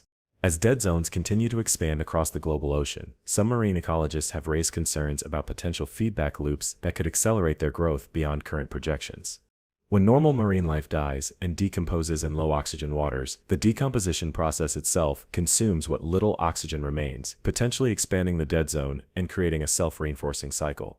Certain bacteria that thrive in dead zones produce methane as a metabolic byproduct, a greenhouse gas 28 times more potent than carbon dioxide, which can further accelerate climate change and oceanic oxygen depletion. And perhaps most concerning is evidence that some dead zones are beginning to release hydrogen sulfide not just into the water, but into the atmosphere above them, a gas that in high enough concentrations can be lethal to land-based organisms, including humans living in coastal regions. The expansion of oceanic dead zones represents one of the most profound and rapid transformations of Earth's biosphere in recent history. The conversion of vast regions of our planet's largest ecosystem, from oxygen-rich environments supporting complex life to primordial-like bacterial soups, hostile to most forms of life that have evolved over the past 500 million years. If current trends continue, we may be witnessing the early stages of an ocean-wide regression to conditions that haven't dominated Earth's seas since the Proterozoic eon, long before complex multicellular life evolved. The implications for marine biodiversity, fisheries, coastal communities, and global atmospheric chemistry are profound and potentially catastrophic if these dead zones continue their current rate of expansion. And perhaps most chilling is the realization that we are creating these zones largely through activities that could be modified, agricultural practices, industrial pollution, and fossil fuel use, yet global action to address these drivers remains insufficient to halt, let alone reverse, the spreading underwater dead zones. Let's now explore what might be the most terrifying discovery in recent marine science: the identification of ancient viruses and bacteria emerging from thawing Arctic permafrost and Antarctic ice shelves, organisms that have remained dormant for tens of thousands or even millions of years. As climate change accelerates the melting of these frozen regions, microorganisms that have been locked in suspended animation since before humans evolved are now being released into the modern ocean environment. Some of these ancient microbes represent lineages that haven't actively participated in Earth's ecosystem since long before humans evolved, meaning our immune systems have never encountered them and have no evolved defenses against them. Even more concerning are so-called giant viruses, viral particles hundreds of times larger than typical viruses, with far more complex genetic material, which researchers have successfully revived from permafrost samples dating back 30,000 years or more. In 2014, researchers revived a virus called Pithovirus sibericum from Siberian permafrost that had been frozen for over 30,000 years, demonstrating that viruses can remain viable after geological time periods of dormancy. While this particular virus only infects amoebas, not humans or other animals, it proved the concept that infectious agents can survive in frozen states for time periods that dwarf recorded human history.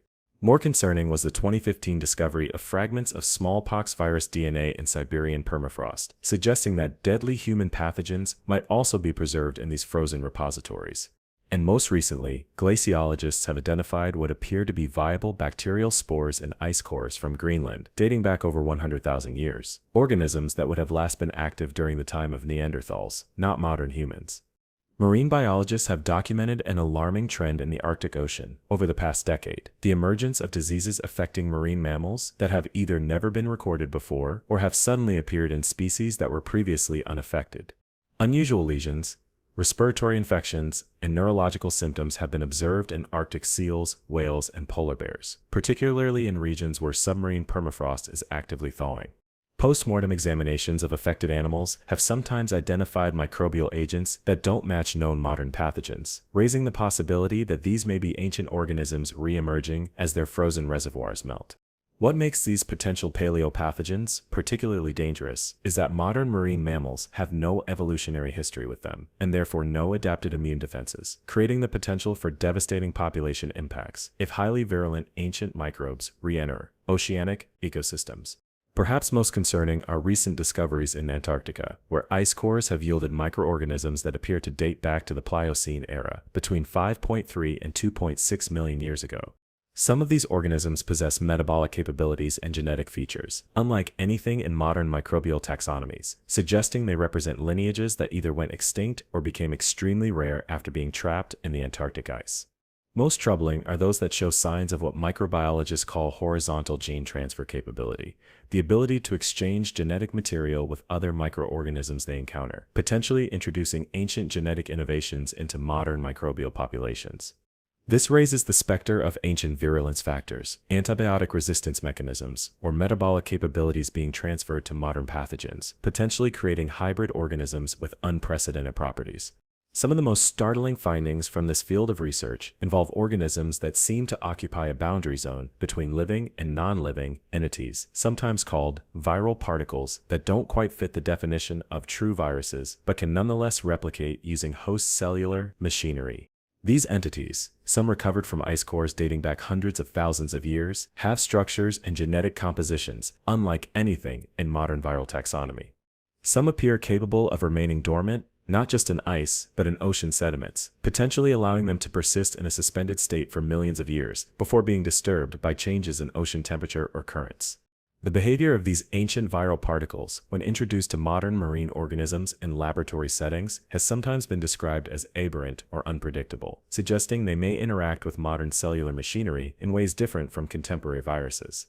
The release of ancient microorganisms isn't limited to surface ice melt. It's also occurring through a process called submarine permafrost thaw, where frozen seabed sediments that have remained solid for tens of thousands of years are now liquefying due to warming ocean temperatures.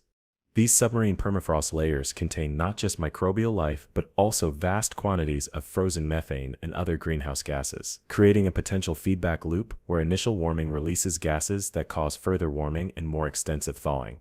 Oceanographers have documented plumes of methane bubbling up from thawing submarine permafrost in the Arctic Ocean, and these gas releases often carry with them sediment particles containing microorganisms that have been frozen since the last ice age or earlier. The combination of ancient microbial release and massive greenhouse gas emissions represents a potentially catastrophic double threat, accelerating climate change while simultaneously introducing biological agents from Earth's distant past into modern ecosystems. Some researchers studying these phenomena have raised concerns about potential microbial dark matter, microorganisms so different from modern life that our current detection methods might not even recognize them as living entities. Traditional microbiology relies on certain universal features of cellular life to identify and classify organisms, but if truly ancient microbes evolved along different pathways before being frozen, they might utilize biochemical processes that don't register on our standard tests. This creates the troubling possibility that ancient pathogens could be released and spread through ocean ecosystems without being detected until they begin causing observable effects in larger organisms. It also raises profound questions about the very definition of life itself and whether our current understanding captures the full spectrum of what might constitute a living organism, particularly one evolved in Earth's ancient oceans before the rise of complex multicellular life. The scientific community remains divided on how seriously to take these threats, with some researchers arguing that modern ecosystems likely have sufficient resilience to absorb ancient microbes without catastrophic consequences. They point out that many ancient organisms would likely be poorly adapted to current ocean conditions, which have different temperatures, pH levels, and oxygen concentrations than the environments in which these microbes originally evolved. However, other scientists note that microorganisms are remarkably adaptable, with rapid generation times that allow for quick evolutionary responses to new conditions, and that the very antiquity of these organisms means they evolved in environmental conditions that modern life has never experienced. This debate takes on added urgency with each passing year, as warming temperatures accelerate the release of these ancient biological time capsules into an ocean already stressed by pollution, overfishing, and acidification. Perhaps the most chilling aspect of this phenomenon is that it represents a genuine unknown in environmental science, a category of threat that we've only recently become aware exists, and whose potential impacts we have very limited ability to predict. Unlike plastic pollution, overfishing, or even ocean acidification, the release of ancient microorganisms has no precedent in human history or scientific observation, making risk assessment extraordinarily difficult. We simply don't know whether the coming decades will see these paleopathogens fade into evolutionary obscurity, find specific ecological niches with limited impact on the broader ocean, or trigger cascading effects that could fundamentally alter marine ecosystems.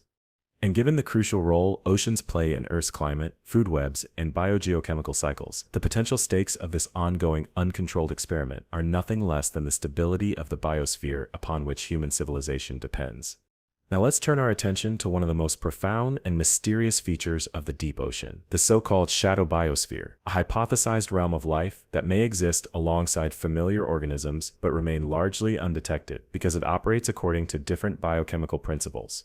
This isn't science fiction, it's a serious scientific hypothesis proposed by respected astrobiologists and marine scientists, who point out that our methods for detecting and classifying life are heavily biased toward organisms that share the same basic biochemistry as visible plants and animals. The concept suggests that Earth might host multiple independent biospheres, the familiar one based on DNA, RNA, and proteins that includes everything from bacteria to blue whales, and potentially one or more shadow biospheres operating on different genetic systems, energy sources, or even fundamental definitions of what constitutes life. And if such shadow biospheres exist anywhere on Earth, the deep ocean, with its extreme conditions, vast unexplored regions, and billions of years of stable evolution, would be the most likely place to find them. The scientific basis for this hypothesis lies in what some researchers call the sampling problem in marine microbiology, the fact that standard techniques for collecting and identifying microorganisms capture only a tiny fraction of what appears to be present in seawater samples. When scientists analyze ocean water using methods that detect cellular structures or DNA, they typically find evidence for far more organisms than they can actually culture or identify, a phenomenon known as the Great Plate Count anomaly. Some estimates suggest that less than 1% of marine microorganisms can be grown in laboratory conditions, and DNA analysis often detects genetic material that doesn't match any known organism in scientific databases. While some of this discrepancy can be explained by organisms that are simply difficult to culture or haven't yet been formally classified, the sheer scale of the missing microbial dark matter has led some researchers to propose more radical explanations. In 2009, researchers at the Monterey Bay Aquarium Research Institute reported detecting what appeared to be cellular structures in deep-sea water samples that didn't react to any of the standard stains and markers used to identify conventional life forms. These entities had defined boundaries, similar to cell membranes and internal structures, suggesting organization, but they didn't contain DNA or RNA that could be detected using standard methods, nor did they respond to tests for known cellular proteins or lipids. When placed in various growth mediums, some of these entities appeared to increase in number, suggesting some form of reproduction, but the process didn't follow patterns typical of cell division in known organisms. After extensive analysis, the researchers concluded they had either discovered an entirely new domain of life with fundamentally different biochemistry from known organisms, or they had encountered non-living structures that nonetheless exhibited several lifelike properties. The deep ocean provides numerous environments where alternative biochemistries might potentially thrive, from superheated hydrothermal vents, rich in minerals typically toxic to conventional life, to methane seeps where carbon and energy are abundant, but in forms difficult for typical organisms to utilize. The crushing pressures of the deep sea, which require special adaptations for conventional organisms to survive, might actually be advantageous for life based on alternative biochemistries that function more efficiently under extreme compression. The absence of sunlight in the abyss eliminates the evolutionary pressure toward photosynthesis that has shaped much of life on Earth's surface, potentially allowing for the development of energy harvesting systems based on principles entirely different from those used by familiar organisms. And perhaps most significantly, the relative isolation of deep-sea environments could have allowed alternative forms of life to evolve for billions of years without competition from or assimilation by the dominant DNA-based biosphere that controls most of Earth's surface habitats. Some of the most intriguing evidence for potential shadow biosphere organisms comes from submersibles exploring hydrothermal vent systems, where researchers have occasionally documented what they describe as unclassifiable biomass, material that appears organic in nature but doesn't match the cellular structure or biochemical profile of any known form of life. These materials sometimes exhibit behavior that suggests agency or response to stimuli, changing shape when approached by submersible lights, retreating from sampling equipment, or rapidly growing across surfaces in ways that don't match known bacterial or fungal growth patterns. When samples of these materials have been successfully retrieved, a challenging process, given the extreme environments in which they're found, laboratory analysis has sometimes revealed molecular structures that don't correspond to known biological compounds. In several notable cases, these samples have contained silicon compounds organized in complex, repeating patterns reminiscent of the carbon-based polymers found in conventional life, raising the possibility of silicon-based biochemistry, something long theorized as a potential alternative to carbon-based life, but never conclusively demonstrated. The hypothesis of a deep-sea shadow biosphere takes on additional intrigue when considered alongside certain unexplained oceanic phenomena, particularly reports of structured bioluminescence that doesn't match known patterns produced by documented marine organisms.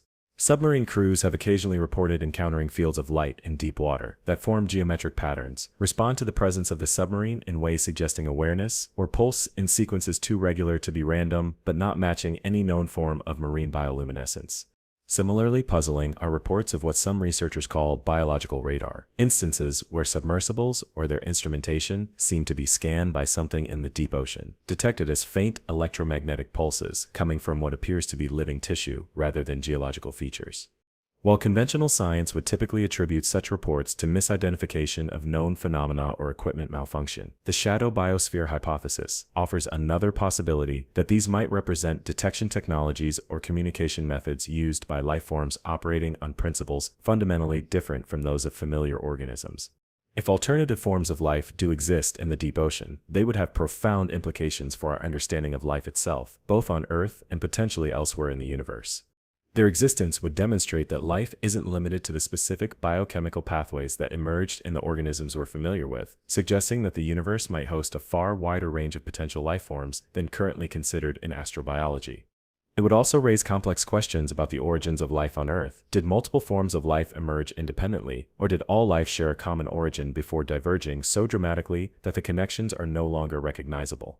And perhaps most significantly for ocean research, it would suggest that our current understanding of marine ecosystems might be missing entire categories of organisms and ecological relationships, potentially including entities that play crucial but unrecognized roles in global biogeochemical cycles.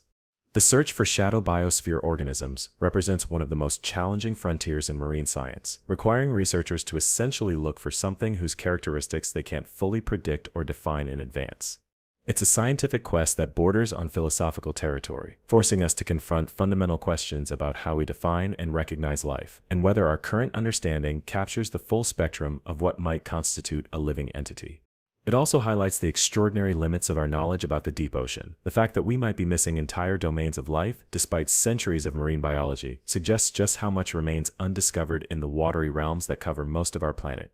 And it raises the unsettling possibility that we share our world with forms of intelligence or awareness so different from our own that we fail to recognize their existence, despite them potentially having evolved alongside us for billions of years in the planet's largest continuous habitat. Let's venture now into what might be the most disturbing territory of ocean mysteries: reports of what can only be described as apparent intelligence or consciousness within the ocean itself, not localized in discrete organisms, but seemingly distributed throughout the water in certain regions. These accounts don't come from credulous amateurs or spiritual seekers, but from hard-nosed scientists, military personnel, and professional mariners, individuals trained to observe accurately and report dispassionately, yet who have described experiences that defy conventional explanation. The experiences typically include sensations of being watched or observed while at sea, unusual emotional responses that affect entire crews simultaneously, and in some cases, what appears to be deliberate communication or interaction initiated by the ocean environment itself. And perhaps most unsettling is the consistency of these reports across cultures, time periods, and individuals who had no knowledge of others' similar experiences, suggesting something genuine is being encountered, rather than merely imagined. In 1972, the research vessel Atlantis Teso was conducting deep water studies in the Puerto Rico Trench when multiple crew members independently reported experiencing what the ship's science officer described as a sensation of being in the presence of a vast intelligence. The feeling was so pronounced that it affected work schedules and sleep patterns, with crew members gathering on deck at odd hours, drawn by what they described as a compulsion to look at the water. Several researchers reported having unusually vivid, thematically similar dreams involving communication with a non-human consciousness that identified itself as being distributed throughout the ocean rather than localized in a specific organism. What makes this incident particularly noteworthy is that it was thoroughly documented in the ship's logs and subsequent scientific reports, with the chief scientist noting that, as a strict materialist, he had no framework for understanding the experience, but could not deny its profound effect on himself and the crew. Indigenous maritime cultures around the world have long maintained that the ocean itself possesses consciousness, not as a poetic metaphor, but as a literal description of their experienced reality when interacting with certain ocean regions. Polynesian navigators speak of specific areas of the Pacific that they treat as sentient entities, addressing them directly through chants and offerings before passage, and report that the success of voyages often depends on establishing proper relationship with these conscious waters. The Haida of the Pacific Northwest describe ocean minds that communicate through dreams with those who spend significant time at sea, sometimes sharing knowledge of fishing grounds or warning of coming storms. What's remarkable about these traditions is that they describe not spiritualized deities associated with the ocean, but rather direct experiences of the water itself, as a medium capable of holding and expressing consciousness, a description that aligns surprisingly well with certain emerging theories in quantum biology about the potential for water to store and transfer information in ways that mimic neural networks. In 2003, a classified report from the U.S. Navy's Advanced Submarine Program documented unusual experiences reported by crews of deep-diving vessels operating in certain regions of the Pacific. The report, later partially declassified, described what submariners called the presence, a sensation of being observed and evaluated that would affect entire crews simultaneously despite their being in different compartments of the submarine with no communication between them. These experiences were most commonly reported when submarines were operating at extreme depths, particularly in or near oceanic trenches, and were often accompanied by unexplained equipment anomalies, including compass errors, sonar irregularities, and fluctuations in the submarine's electrical systems. What particularly concerned naval investigators was that crew members with no history of psychological issues and no knowledge of others' experiences would independently report nearly identical sensations, often using the exact same language to describe feeling that the water was aware of us or that something in the deep was watching. Marine biologists studying cetacean behavior have documented what they term distributed response patterns in certain ocean regions, instances where whales and dolphins from different species and social groups will simultaneously alter their behavior in identical ways without any apparent communication between them. These synchronous behaviors include sudden changes in diving patterns, vocalizations that become harmonically aligned across different species, and in some cases, multiple pods of different cetacean species converging on specific locations without any obvious environmental trigger, such as food sources. Some researchers have proposed that these behaviors might indicate response to some form of communication or information transfer that humans cannot detect, perhaps operating through quantum effects in seawater, infrasound below human hearing thresholds, or electromagnetic fields generated by oceanic currents. The hypothesis that water itself might serve as a medium for information storage and transfer isn't as far-fetched as it might initially seem. Recent research in quantum biology has demonstrated that water molecules can form highly ordered structures capable of maintaining quantum coherence for surprisingly long periods, potentially allowing for something analogous to memory or information processing within the medium of water itself. In 2017, researchers at the Woods Hole Oceanographic Institution published a controversial paper describing what they called non-local coherence effects in deep ocean water samples, essentially changes in the molecular structure of water in one container, when water from the same source in a different container was subjected to certain stimuli, despite there being no conventional physical connection between the samples. These effects, which the researchers likened to a form of memory in the water, were strongest in samples taken from great depths and weakest in surface water, suggesting that the extreme pressure of the deep ocean might create conditions where water molecules form more stable quantum coherent domains. While the research was initially met with skepticism, independent laboratories have since replicated several aspects of the findings, leading to a small but growing field of study investigating whether oceanic water might possess properties that allow it to function as a massive, distributed information processing system. If true, this would suggest that the ocean itself might possess something analogous to a neural network, not consciousness, as we understand it through our human experience, but perhaps a form of distributed awareness operating on principles and timescales so different from our own that we've largely failed to recognize its existence. Some theoretical physicists have proposed that consciousness itself might be a quantum phenomenon, emerging from coherent quantum states maintained in neural structures. And if this theory is correct, the discovery that deep ocean water can maintain quantum coherence more effectively than previously thought raises profound questions about what might be possible in the largest continuous body of water on our planet. Could the ocean, or certain regions of it, support something like a distributed consciousness, operating not through centralized neural structures like brains, but through quantum effects maintained across vast volumes of structured water? Might such an awareness, if it exists, operate on timescales so different from human consciousness, perhaps thinking thoughts that take years or centuries to complete, that interaction with it would be challenging for our rapidly processing minds to recognize? And if the ocean does possess some form of distributed awareness, how might it perceive humanity, these brief-lived land-dwelling creatures who have only recently begun to venture into its depths, but who are rapidly altering its chemistry, temperature, and biological composition? Some of the most compelling accounts of apparent oceanic consciousness come from individuals who have survived long periods alone at sea, particularly those who have experienced shipwrecks or been adrift in lifeboats or rafts. These survivors often report a gradual but profound shift in their perception of the ocean, from seeing it as an impersonal environmental force to experiencing it as an entity with apparent intention and awareness with which they could establish a kind of relationship or communication. While conventional psychology might attribute these experiences to the effects of isolation, dehydration, or psychological stress, what's remarkable is the consistency of the accounts across individuals from different backgrounds, time periods, and circumstances, and the fact that many report that these perceptions led to survival decisions they wouldn't otherwise have made. Solo sailors who have spent years at sea report similar experiences, describing a gradual sense of merging consciousness with the ocean itself, not in a mystical or religious sense, but as a practical reality of their daily existence, where they began to anticipate and perceive patterns in the sea that operated on levels beyond conventional observation. If there is some form of distributed consciousness or information processing capacity within the ocean itself, what might this mean for our understanding of life, intelligence, and awareness? It would suggest that consciousness doesn't require brains as we understand them, that awareness might emerge from different physical substrates and operate according to principles entirely different from those that govern human consciousness. It would raise profound questions about how we should relate to the ocean, not just as a resource or environment, but potentially as an entity with which we share our planet and which might perceive and respond to our actions in ways we've failed to recognize. And perhaps most significantly, it would suggest that we've been sharing Earth with another form of intelligence throughout human existence, one so vast, so different, and operating on such different timescales that we've largely failed to recognize its presence, despite it covering more than 2/3 of our planet's surface.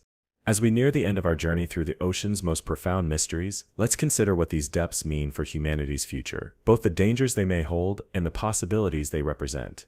The ocean remains Earth's final frontier, a realm more alien and in many ways less accessible than the surface of the moon, with pressure extremes, darkness, and environmental conditions that pose extraordinary challenges to human exploration. Yet it's also our planet's largest habitat, its primary climate regulator, and potentially the reservoir of resources and knowledge that might determine humanity's long-term survival in a changing world. And perhaps most significantly, it's the living repository of Earth's evolutionary history, a continuous environment that has existed since the planet's earliest days, preserving lineages, processes, and potentially forms of awareness that reach back to life's beginnings. Recent advances in materials science, robotics, and biological engineering are beginning to crack open the barriers that have kept the deep ocean largely inaccessible to human exploration. New generations of submersibles can reach the ocean's greatest depths. Advanced diving suits may eventually allow humans to physically explore regions previously accessible only to remote technology, and improvements in underwater communication systems might someday allow for more permanent human presence in the deep. Yet each advance in our ability to access the deep ocean brings with it a critical question. Are we approaching these ancient depths with the appropriate humility, caution, and respect for what may dwell there? Or are we, as has been our pattern on land and in shallow waters, rushing to exploit and alter before we truly understand, potentially disrupting balances and awakening forces whose nature we scarcely comprehend? Indigenous maritime cultures around the world share a common approach to the ocean. Despite their many differences, they treat it as an entity deserving of respect, relationship, and reciprocity, rather than merely a resource to be exploited or a space to be conquered. These cultures develop sophisticated understanding of oceanic patterns and phenomena while maintaining this fundamental orientation of respect, suggesting that scientific advancement doesn't necessarily require abandoning the perspective that the ocean might possess agency or awareness.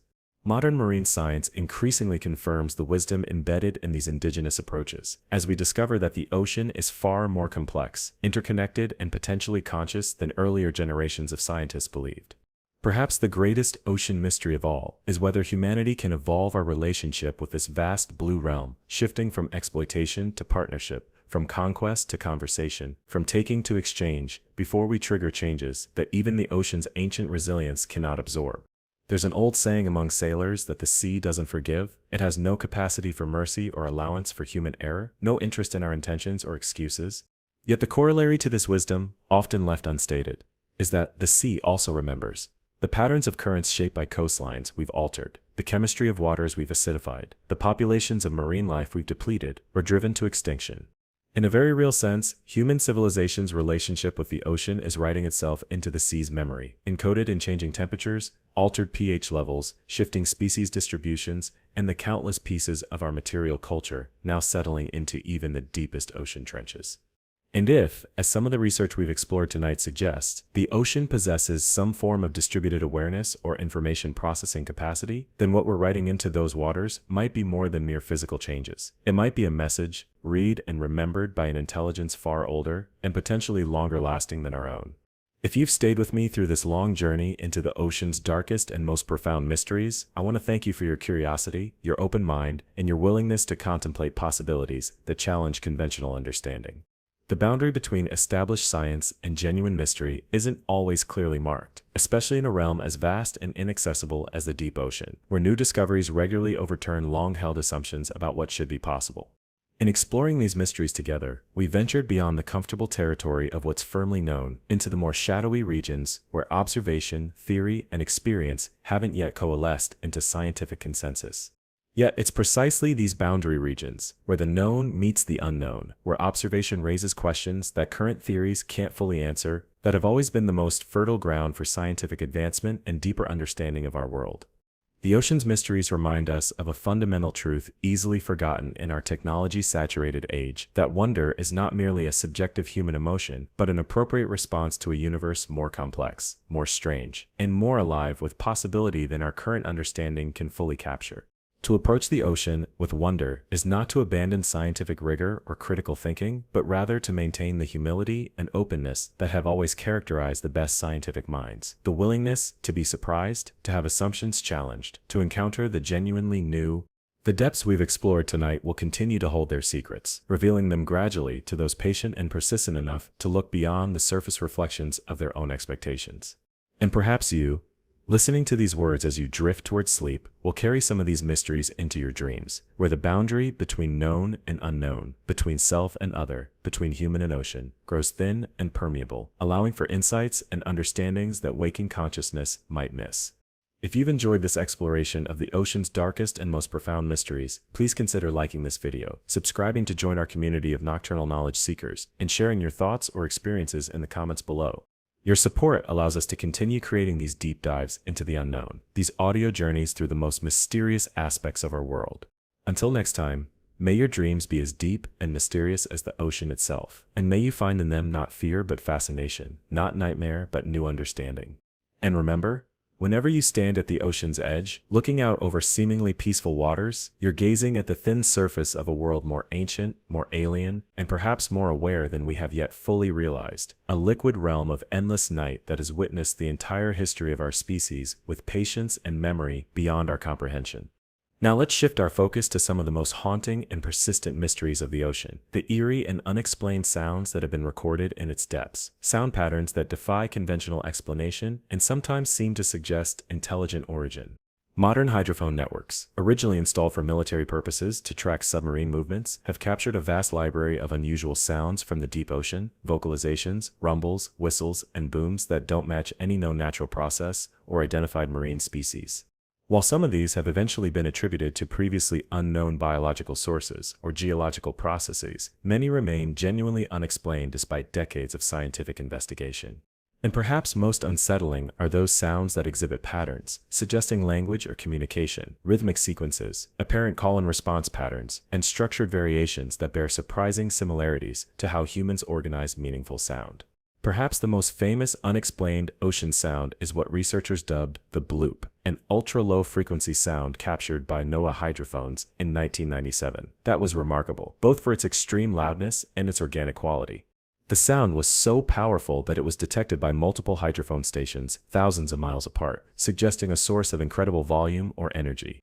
What particularly puzzled researchers was that the sound had features typically associated with biological sources, rather than geological ones, a rapid onset and fade rather than the sustained rumble of underwater earthquakes or ice movements. Yet it would have required a creature far larger than the blue whale, the largest known animal on Earth, to produce it. While NOAA eventually attributed the sound to ice calving events in Antarctica, some marine biologists continue to question this explanation, noting that the sound profile doesn't precisely match documented ice calving events and still contains elements more consistent with biological origin. Even more mysterious is the sound known as Julia, a 15-second scream-like sound recorded in the equatorial Pacific in 1999 that rises rapidly in frequency before suddenly stopping. Unlike many unexplained ocean sounds, Julia doesn't match the acoustic profile of any known geological process, nor does it resemble known biological sounds from marine mammals or fish. Some researchers have suggested it might represent an entirely unknown natural phenomenon, perhaps related to underwater volcanic processes or the interaction of ocean currents with particular seafloor topographies. But others have noted the sound's unusual structure, particularly its rapid frequency shifts and abrupt termination. There are unsettling similarities to distress vocalizations in terrestrial mammals, raising the troubling question of what creature might have produced such a sound in one of the most remote regions of the open ocean. In 2012, researchers operating hydrophones in the deepest part of the Mariana Trench recorded a series of sounds that one scientist described as having apparent conversational structure, rhythmic patterns that included what seemed to be repeating phrases with slight variations, similar to how human languages organize sounds into meaningful units. The sounds occurred in sequences lasting between 15 and 30 minutes, with gaps of similar length between sequences, suggesting some form of organized activity rather than random natural processes. What made these recordings particularly puzzling was that they came from depths of over 10,000 meters, far deeper than any known marine mammal can dive, in an environment of crushing pressure where few complex organisms were thought to exist. Despite extensive analysis and comparison with known underwater sounds, no satisfactory explanation has been found for these recordings, which remain classified in NOAA's database as anomalous acoustic phenomena of unknown origin.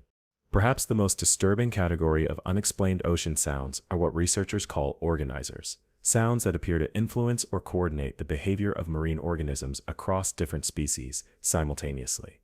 These rare but well-documented phenomena involve the sudden, synchronized change in behavior of multiple marine species in response to specific sound patterns coming from deep water, changes that can't be explained by known predator-prey relationships or environmental factors.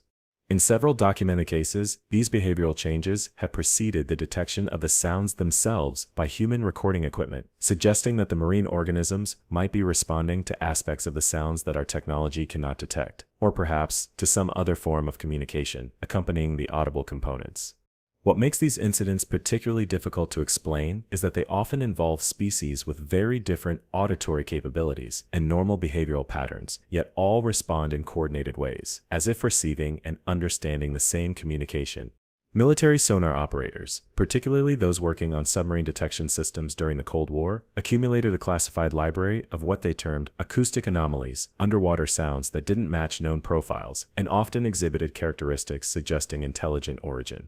These included sounds that appeared to respond to or mimic active sonar pings, sounds that would track submarines for hours or days before disappearing, and in some cases, sound patterns that contain mathematical sequences like prime number series that are typically associated with intelligent communication. While many of these recordings remain classified, retired sonar operators have described encounters with what they called talkers, underwater sound sources, that would emit patterns matching the structure of language, with apparent phrases, pauses, and what seemed like conversational exchanges between multiple sources.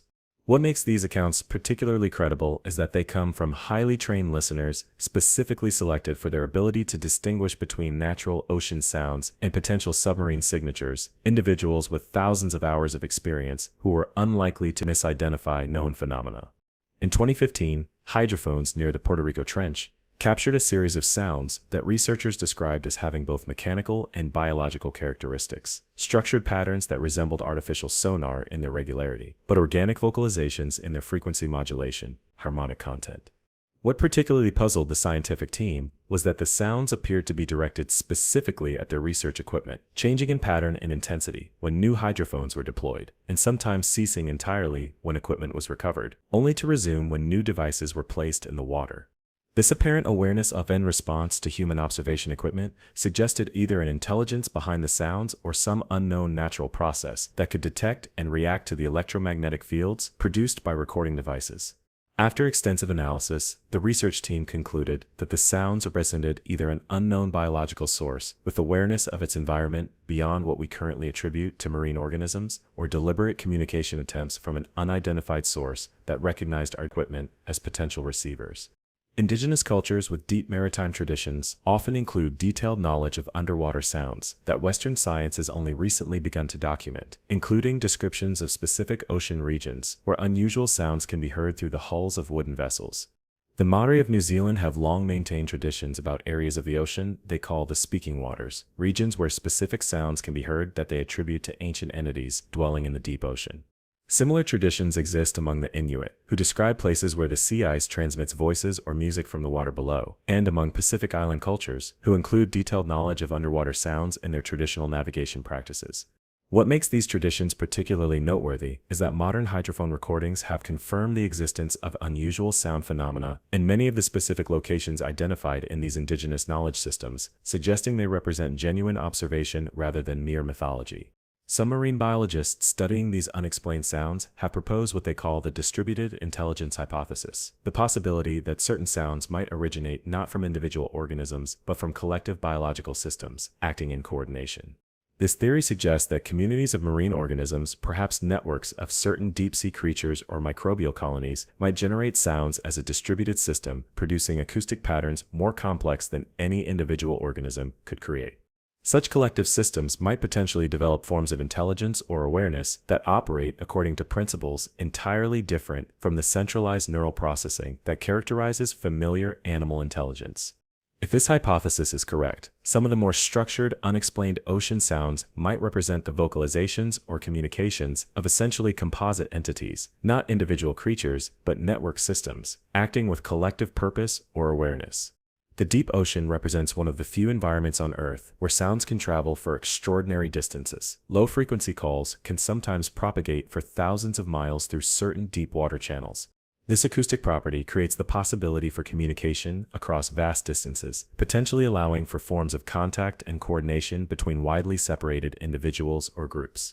It also means that the ocean contains a complex sonic environment, a cacophony of overlapping signals from biological, geological, and increasingly human sources, through which any intelligent marine species would need to develop sophisticated filtering and processing capabilities.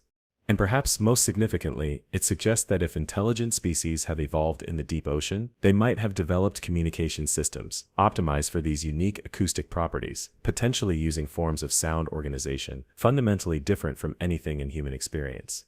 Now let's explore one of the most persistent legends of the deep sea stories of enormous marine creatures, far larger than anything in current scientific catalogs, sometimes called super leviathans, by researchers who study these accounts.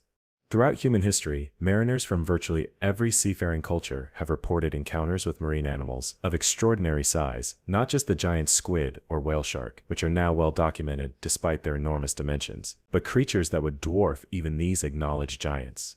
While many such accounts can be attributed to exaggeration or misidentification, a significant number come from experienced mariners, naval officers, and even marine biologists, credible observers with nothing to gain from fabricating such reports.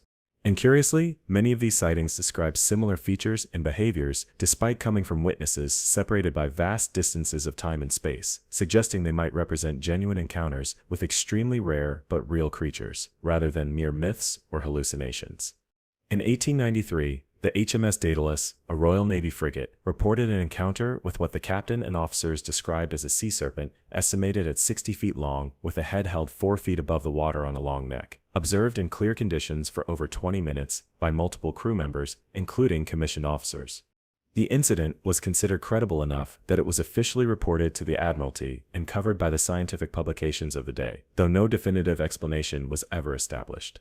What makes this account particularly noteworthy is that the officers were specifically questioned about whether the creature might have been a giant squid, a whale, or other known marine animals, but they insisted its features, particularly the long neck and small head, didn't match any known species. Similar descriptions of long-necked marine creatures have appeared in reports from naval vessels, commercial ships, and oceanographic expeditions throughout the 19th and 20th centuries, often from multiple witnesses who maintain their accounts, despite skepticism and ridicule.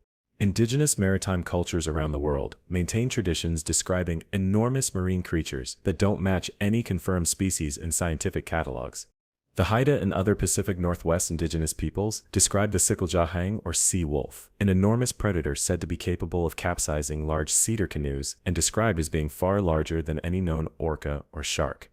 Polynesian navigators tell of encounters with the Taniwha, described not as supernatural entities, but as physical creatures of immense size that were rarely seen, but well known to experienced sailors who knew which ocean regions they frequented.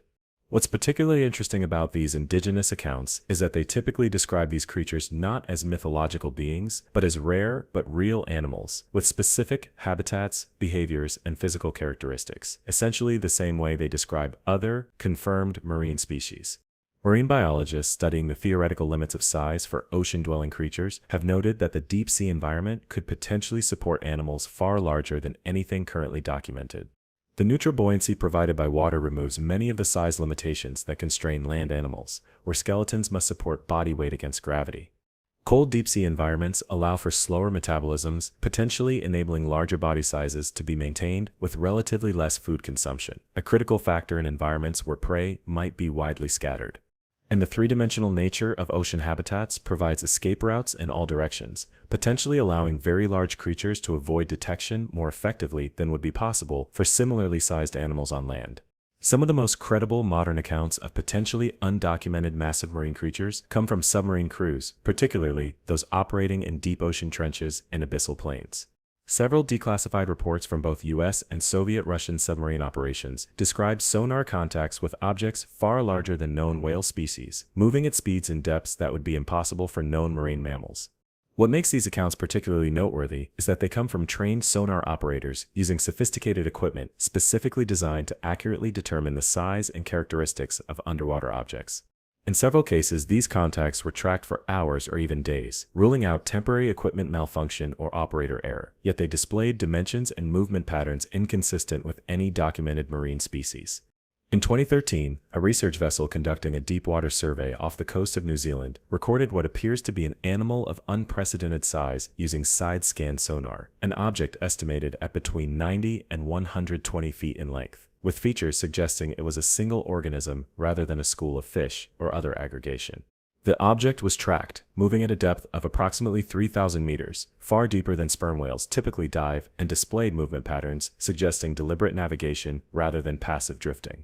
What particularly puzzled the researchers was that the acoustic signature didn't match any known marine mammal, fish, or cephalopod, having density properties and internal structures unlike anything in their extensive reference database. Despite attempts to relocate and identify the contact, the object disappeared into deeper water and was not encountered again during the expedition, leaving its identity a genuine scientific mystery. Biologists studying marine evolutionary history note that the conditions necessary for gigantism, the evolution of extraordinarily large body size, have existed continuously in the deep ocean for hundreds of millions of years.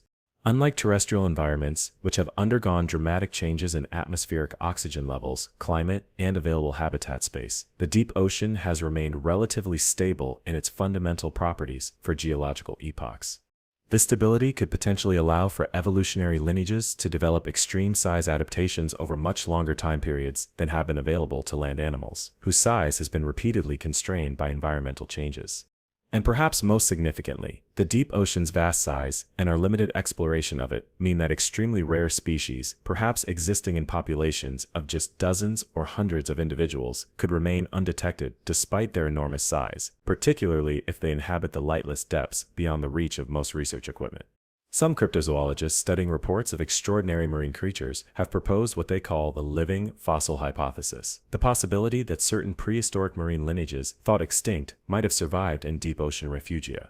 This theory points to precedents like the coelacanth, a fish believed extinct for 65 million years until living specimens were discovered in the 1930s, and the megamouth shark, a 16-foot filter-feeding species not scientifically documented until 1976, despite its large size. While mainstream marine biology remains skeptical of claims involving creatures like plesiosaurs surviving to the present day, the demonstrated existence of living fossils in the ocean raises the possibility that other ancient lineages might have survived in small numbers, particularly in stable deep-sea environments. And the recent discovery of previously unknown large marine species, like the 23-foot giant squid, filmed alive in its natural habitat for the first time only in 2012, suggests that the ocean continues to hide organisms of significant size despite centuries of maritime exploration. Perhaps the most scientifically credible category of potentially undocumented massive marine creatures involves what researchers call outsized specimens, individuals of known species that far exceed the documented size limits for their kind. Marine biologists acknowledge that maximum size records for many deep-sea species are based on very limited sample sizes, in some cases just a handful of specimens, meaning the true upper size limits remain unknown. Historical accounts include numerous reports of squid, octopuses, sharks, and eels far larger than the current record specimens, often from credible sources like naval officers, professional fishermen, and marine researchers. The phenomenon of exceptional individual size is well documented in many animal populations. Just as humans occasionally produce individuals approaching 8 feet tall, marine species might sometimes produce individuals far larger than the average for their species, creating seemingly incredible encounters with otherwise known creatures.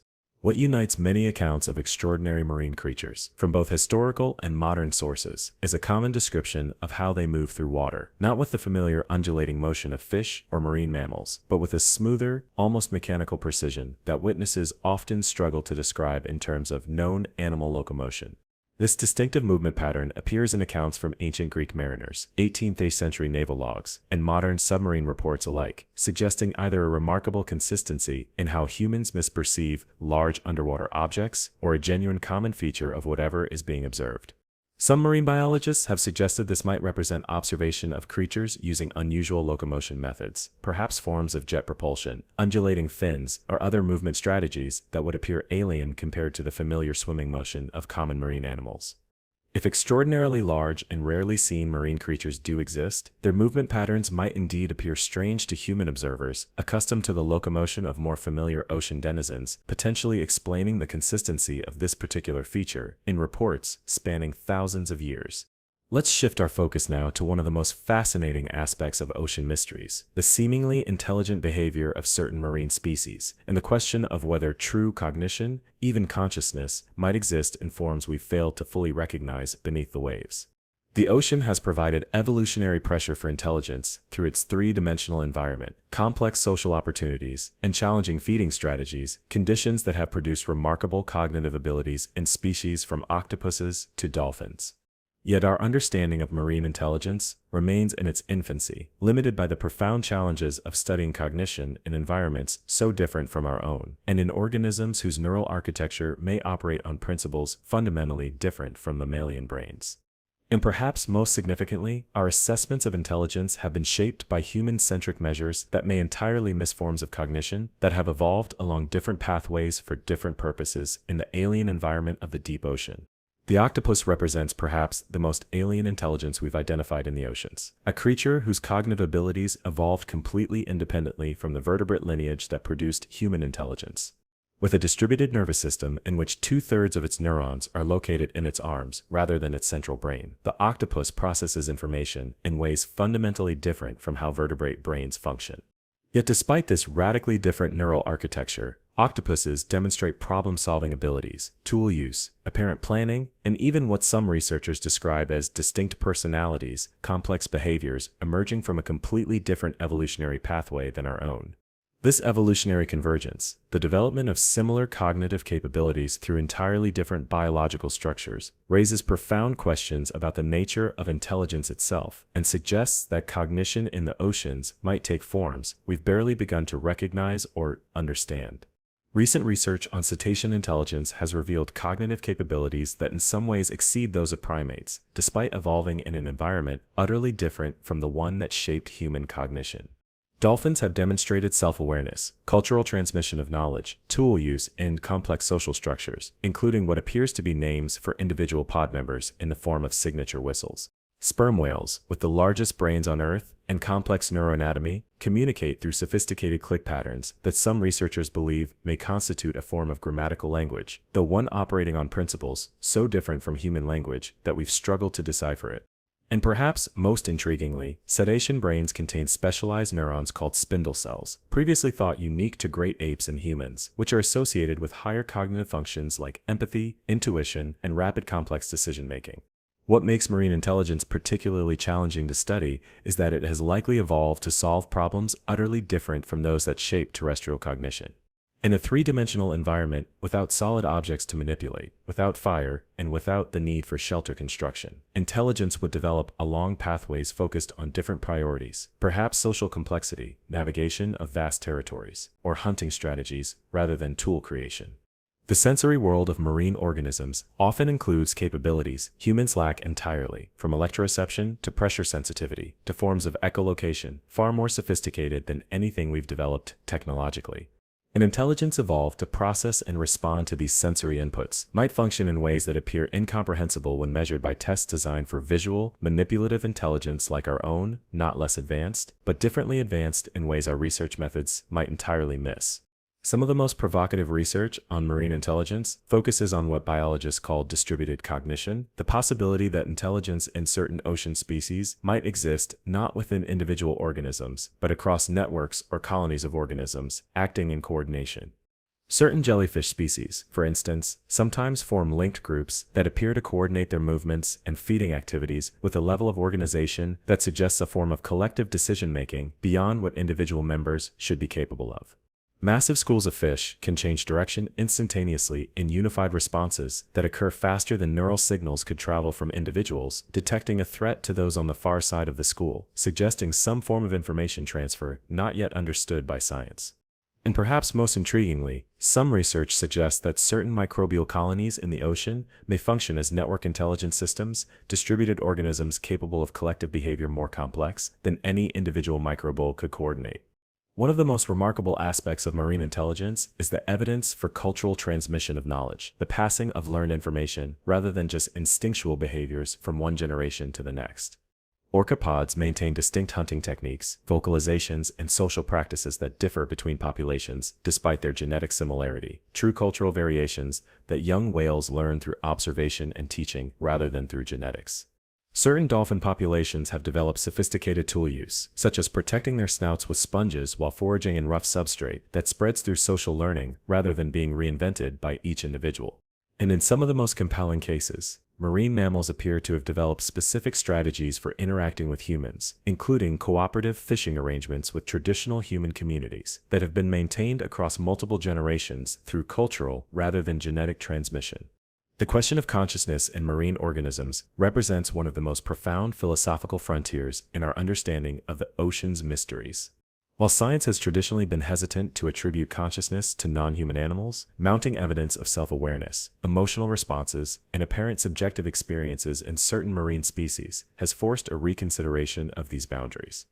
Dolphins not only recognize themselves in mirrors, the classic test for self-awareness, but show evidence of understanding symbolic representations, abstract concepts, and even appear to have something analogous to names for individual pod members.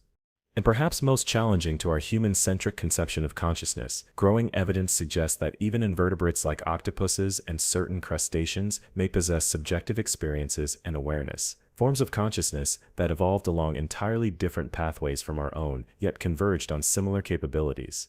Some of the most troubling ethical questions surrounding marine intelligence involve the mounting evidence that certain species may experience grief, trauma, and other complex emotional states, traditionally associated only with humans and a few other mammals.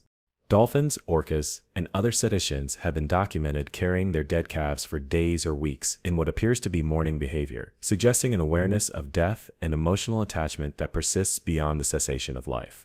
Field researchers have recorded what appear to be grief behaviors in multiple marine species following the death of pod or group members, altered vocalizations, decreased feeding, and behaviors consistent with depression in humans. And perhaps most disturbing is the growing evidence that certain marine mammals, particularly those in captivity, may experience psychological trauma and its long-term effects, raising profound questions about our ethical obligations to beings whose mental and emotional lives may be more complex than we've historically acknowledged. Recent advances in neuroimaging and behavioral research have revealed that many marine species possess neural structures associated with consciousness and complex cognition, despite evolving along entirely separate pathways from terrestrial mammals. The discovery of spindle neurons, specialized brain cells previously thought unique to great apes and humans, in whales and certain dolphin species suggests convergent evolution of neural structures, supporting higher cognitive functions. Studies of octopus brains have revealed specialized areas that appear analogous to structures associated with learning and memory in vertebrates, despite evolving from a completely different ancestral lineage. And perhaps most significantly, research on marine mammal sleep patterns has shown evidence of REM sleep, the phase associated with dreaming in humans, suggesting these animals may have subjective inner experiences, including something analogous to dreams. If genuine intelligence and consciousness exist in forms we've only partially recognized in the oceans, what might this mean for our relationship with the marine environment and its inhabitants? It would suggest that in our fishing practices, pollution of ocean habitats, and industrial use of marine resources, we may be impacting not just ecological systems, but communities of potentially sentient beings with their own subjective experiences of suffering and well-being. It would raise profound questions about practices like commercial whaling, shark finning, and industrial fishing methods that may cause suffering to organisms capable of experiencing pain and distress in ways not fundamentally different from human experiences. And perhaps most significantly, it would suggest that humanity shares Earth not just with other species, but with other minds, forms of awareness and intelligence that evolved parallel to our own, experiencing the same planet through entirely different sensory systems and cognitive frameworks. This brings us to perhaps the most profound ocean mystery of all, the possibility that in the vast, largely unexplored depths, intelligence may have evolved along pathways so different from our own that we fail to recognize it despite centuries of maritime interaction. If consciousness can evolve independently in organisms as different as humans and octopuses, what other forms of awareness might have developed in the stable, ancient environments of the deep ocean? Might there be forms of intelligence that operate on principles so fundamentally different from our own, perhaps collective rather than individual, distributed rather than centralized, or based on sensory modalities we barely comprehend, that our current scientific methods cannot detect or measure them? And if such alien intelligences do exist in the ocean depths, how might they perceive humanity, these brief-lived, air-breathing newcomers whose activities are rapidly altering the chemical, acoustic, and thermal properties of an environment that has remained stable for millions of years? As we approach the final segment of our journey through the ocean's darkest mysteries, let's consider what these depths represent for humanity's future, not just as a resource or environment, but as perhaps the ultimate reminder of how much remains unknown in our seemingly mapped and measured world. The ocean covers more than 70% of our planet, yet we've explored less than 5% of it in any detail, making it statistically likely that the majority of Earth's species, particularly in the deep sea, remain undiscovered and undocumented by science. Our maps of the lunar surface are more detailed than our maps of the deep ocean floor, despite the moon being nearly 240,000 miles away, while the deepest ocean trench lies just 7 miles beneath the surface. And perhaps most significantly, the ocean represents the largest continuous habitat on our planet, a realm where evolution has been experimenting with life forms, adaptations, and potentially forms of intelligence for hundreds of millions of years longer than terrestrial environments have been habitable. The future relationship between humanity and the ocean will likely be shaped by three converging factors: our advancing technology enabling deeper and more sustained exploration, our growing understanding of marine life's complexity and potential sentience, and the accelerating changes our activities are causing in ocean chemistry, temperature, and ecosystems. New generations of autonomous underwater vehicles, improved diving technology, and floating research stations may soon allow human presence in parts of the ocean, previously accessible only briefly or through remote instruments. At the same time, our scientific understanding of marine intelligence, communication, and social structures is revealing that the ocean contains minds potentially more complex and alien than we've previously acknowledged. And all of this is occurring against the backdrop of unprecedented human-caused changes in the marine environment, from acidification to warming to pollution to noise, that are altering the fundamental properties of the largest habitat on our planet at rates unprecedented in geological history. Indigenous maritime cultures around the world share a common perspective that modern civilization has largely forgotten: that humans are not separate from the ocean, but exist in relationship with it, with responsibilities as well as rights in that relationship. These traditions typically view the sea not as a resource to be extracted or a wilderness to be conquered, but as a living system with which humans must maintain reciprocity and respect. They include detailed protocols for how to approach the ocean, how much to take from it, and how to acknowledge what it provides, not as mere superstition, but as practical wisdom for maintaining sustainable relationship with the marine environment. Perhaps the greatest wisdom these traditions offer is the perspective that the ocean is not just a physical environment, but a realm with agency, memory, and awareness of its own. A perspective that modern science, with its discoveries about distributed intelligence, water memory, and the unexpected cognitive capacities of marine life, is beginning to approach from a different direction. The ocean has witnessed the entire history of humanity, from our earliest ancestors' first hesitant steps along prehistoric shorelines to our modern cities and technologies. It has absorbed the consequences of our actions, from the first fishing nets to modern plastic pollution, from early coastal settlements to the carbon emissions, now altering its fundamental chemistry. It holds the artifacts of our history, from ancient shipwrecks to modern trash, from lost civilizations drowned by rising seas to the microplastics, now found even in the deepest ocean trenches. And if, as some of the research we've explored tonight suggests, the ocean possesses forms of memory or awareness beyond what we've traditionally recognized, then it has been observing our brief, explosive appearance on this planet with a patience and perspective that dwarf our human timescales of days and years and centuries. If we were to approach the ocean not as conquerors or mere users, but as students, what might we learn from its ancient, alien wisdom? Perhaps we might recognize patterns of sustainability and circulation that have allowed the ocean to maintain complex ecosystems for billions of years, lessons in the management of resources and energy that our own societies desperately need. We might discover forms of communication and cooperation that don't require language as we understand it, alternative models for how intelligences can interact across boundaries of difference. And perhaps most profoundly, we might begin to comprehend timescales beyond our human tendency toward immediacy, to think in terms of centuries and millennia rather than quarterly prophets or election cycles, drawing on the ocean's ancient perspective to inform our own brief but consequential moment in Earth's history. As we conclude our journey into the ocean's darkest mysteries, I invite you to carry some of this wonder and uncertainty with you, not just when you visit the ocean's physical shores, but in how you think about knowledge, discovery, and the humility appropriate to our place in this vast blue world. The greatest scientific minds have always been those willing to acknowledge the boundaries of their understanding, to recognize that the unknown isn't a failure of knowledge, but the territory where new discoveries wait.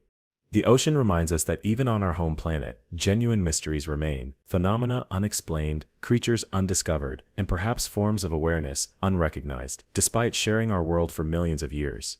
In that humility, in that openness to wonder and to the genuinely unknown, lies perhaps the most valuable lesson the ocean's darkest mysteries have to teach us: that the universe, beginning with our own blue planet, contains possibilities far vaster and stranger than our current understanding can fully encompass. If you've stayed with me through these hours of oceanic exploration, I want to thank you for your curiosity, your open mind, and your willingness to venture into territories where certainty gives way to mystery and wonder. The boundary between the known and the unknown isn't a fixed line, but a shifting frontier. And nowhere is this more apparent than in our relationship with the ancient, alien realm of the deep ocean. May your dreams be filled with the mysteries we've explored tonight, and may you carry with you a renewed appreciation for the vast blue wilderness that covers most of our planet, a realm more ancient, more alien, and perhaps more aware than we have yet fully realized. And remember, whenever you stand at the water's edge, looking out over seemingly peaceful waves, you're gazing at merely the surface of a world that has existed longer than our species, will likely outlast our civilization, and holds secrets and forms of awareness we've only begun to glimpse in our brief human moment under the sun. Thank you for joining me on this journey into the ocean's darkest mysteries. If you've enjoyed this exploration, please consider liking this video, subscribing to join our community of nocturnal knowledge seekers, and sharing your thoughts or questions in the comments below. Until next time, may your curiosity about the unknown be as deep and endless as the ocean itself. And may you find in that curiosity, not fear, but fascination, not nightmare, but new understanding of our magnificent, mysterious blue planet and the ancient secrets it continues to hold beneath its reflective surface.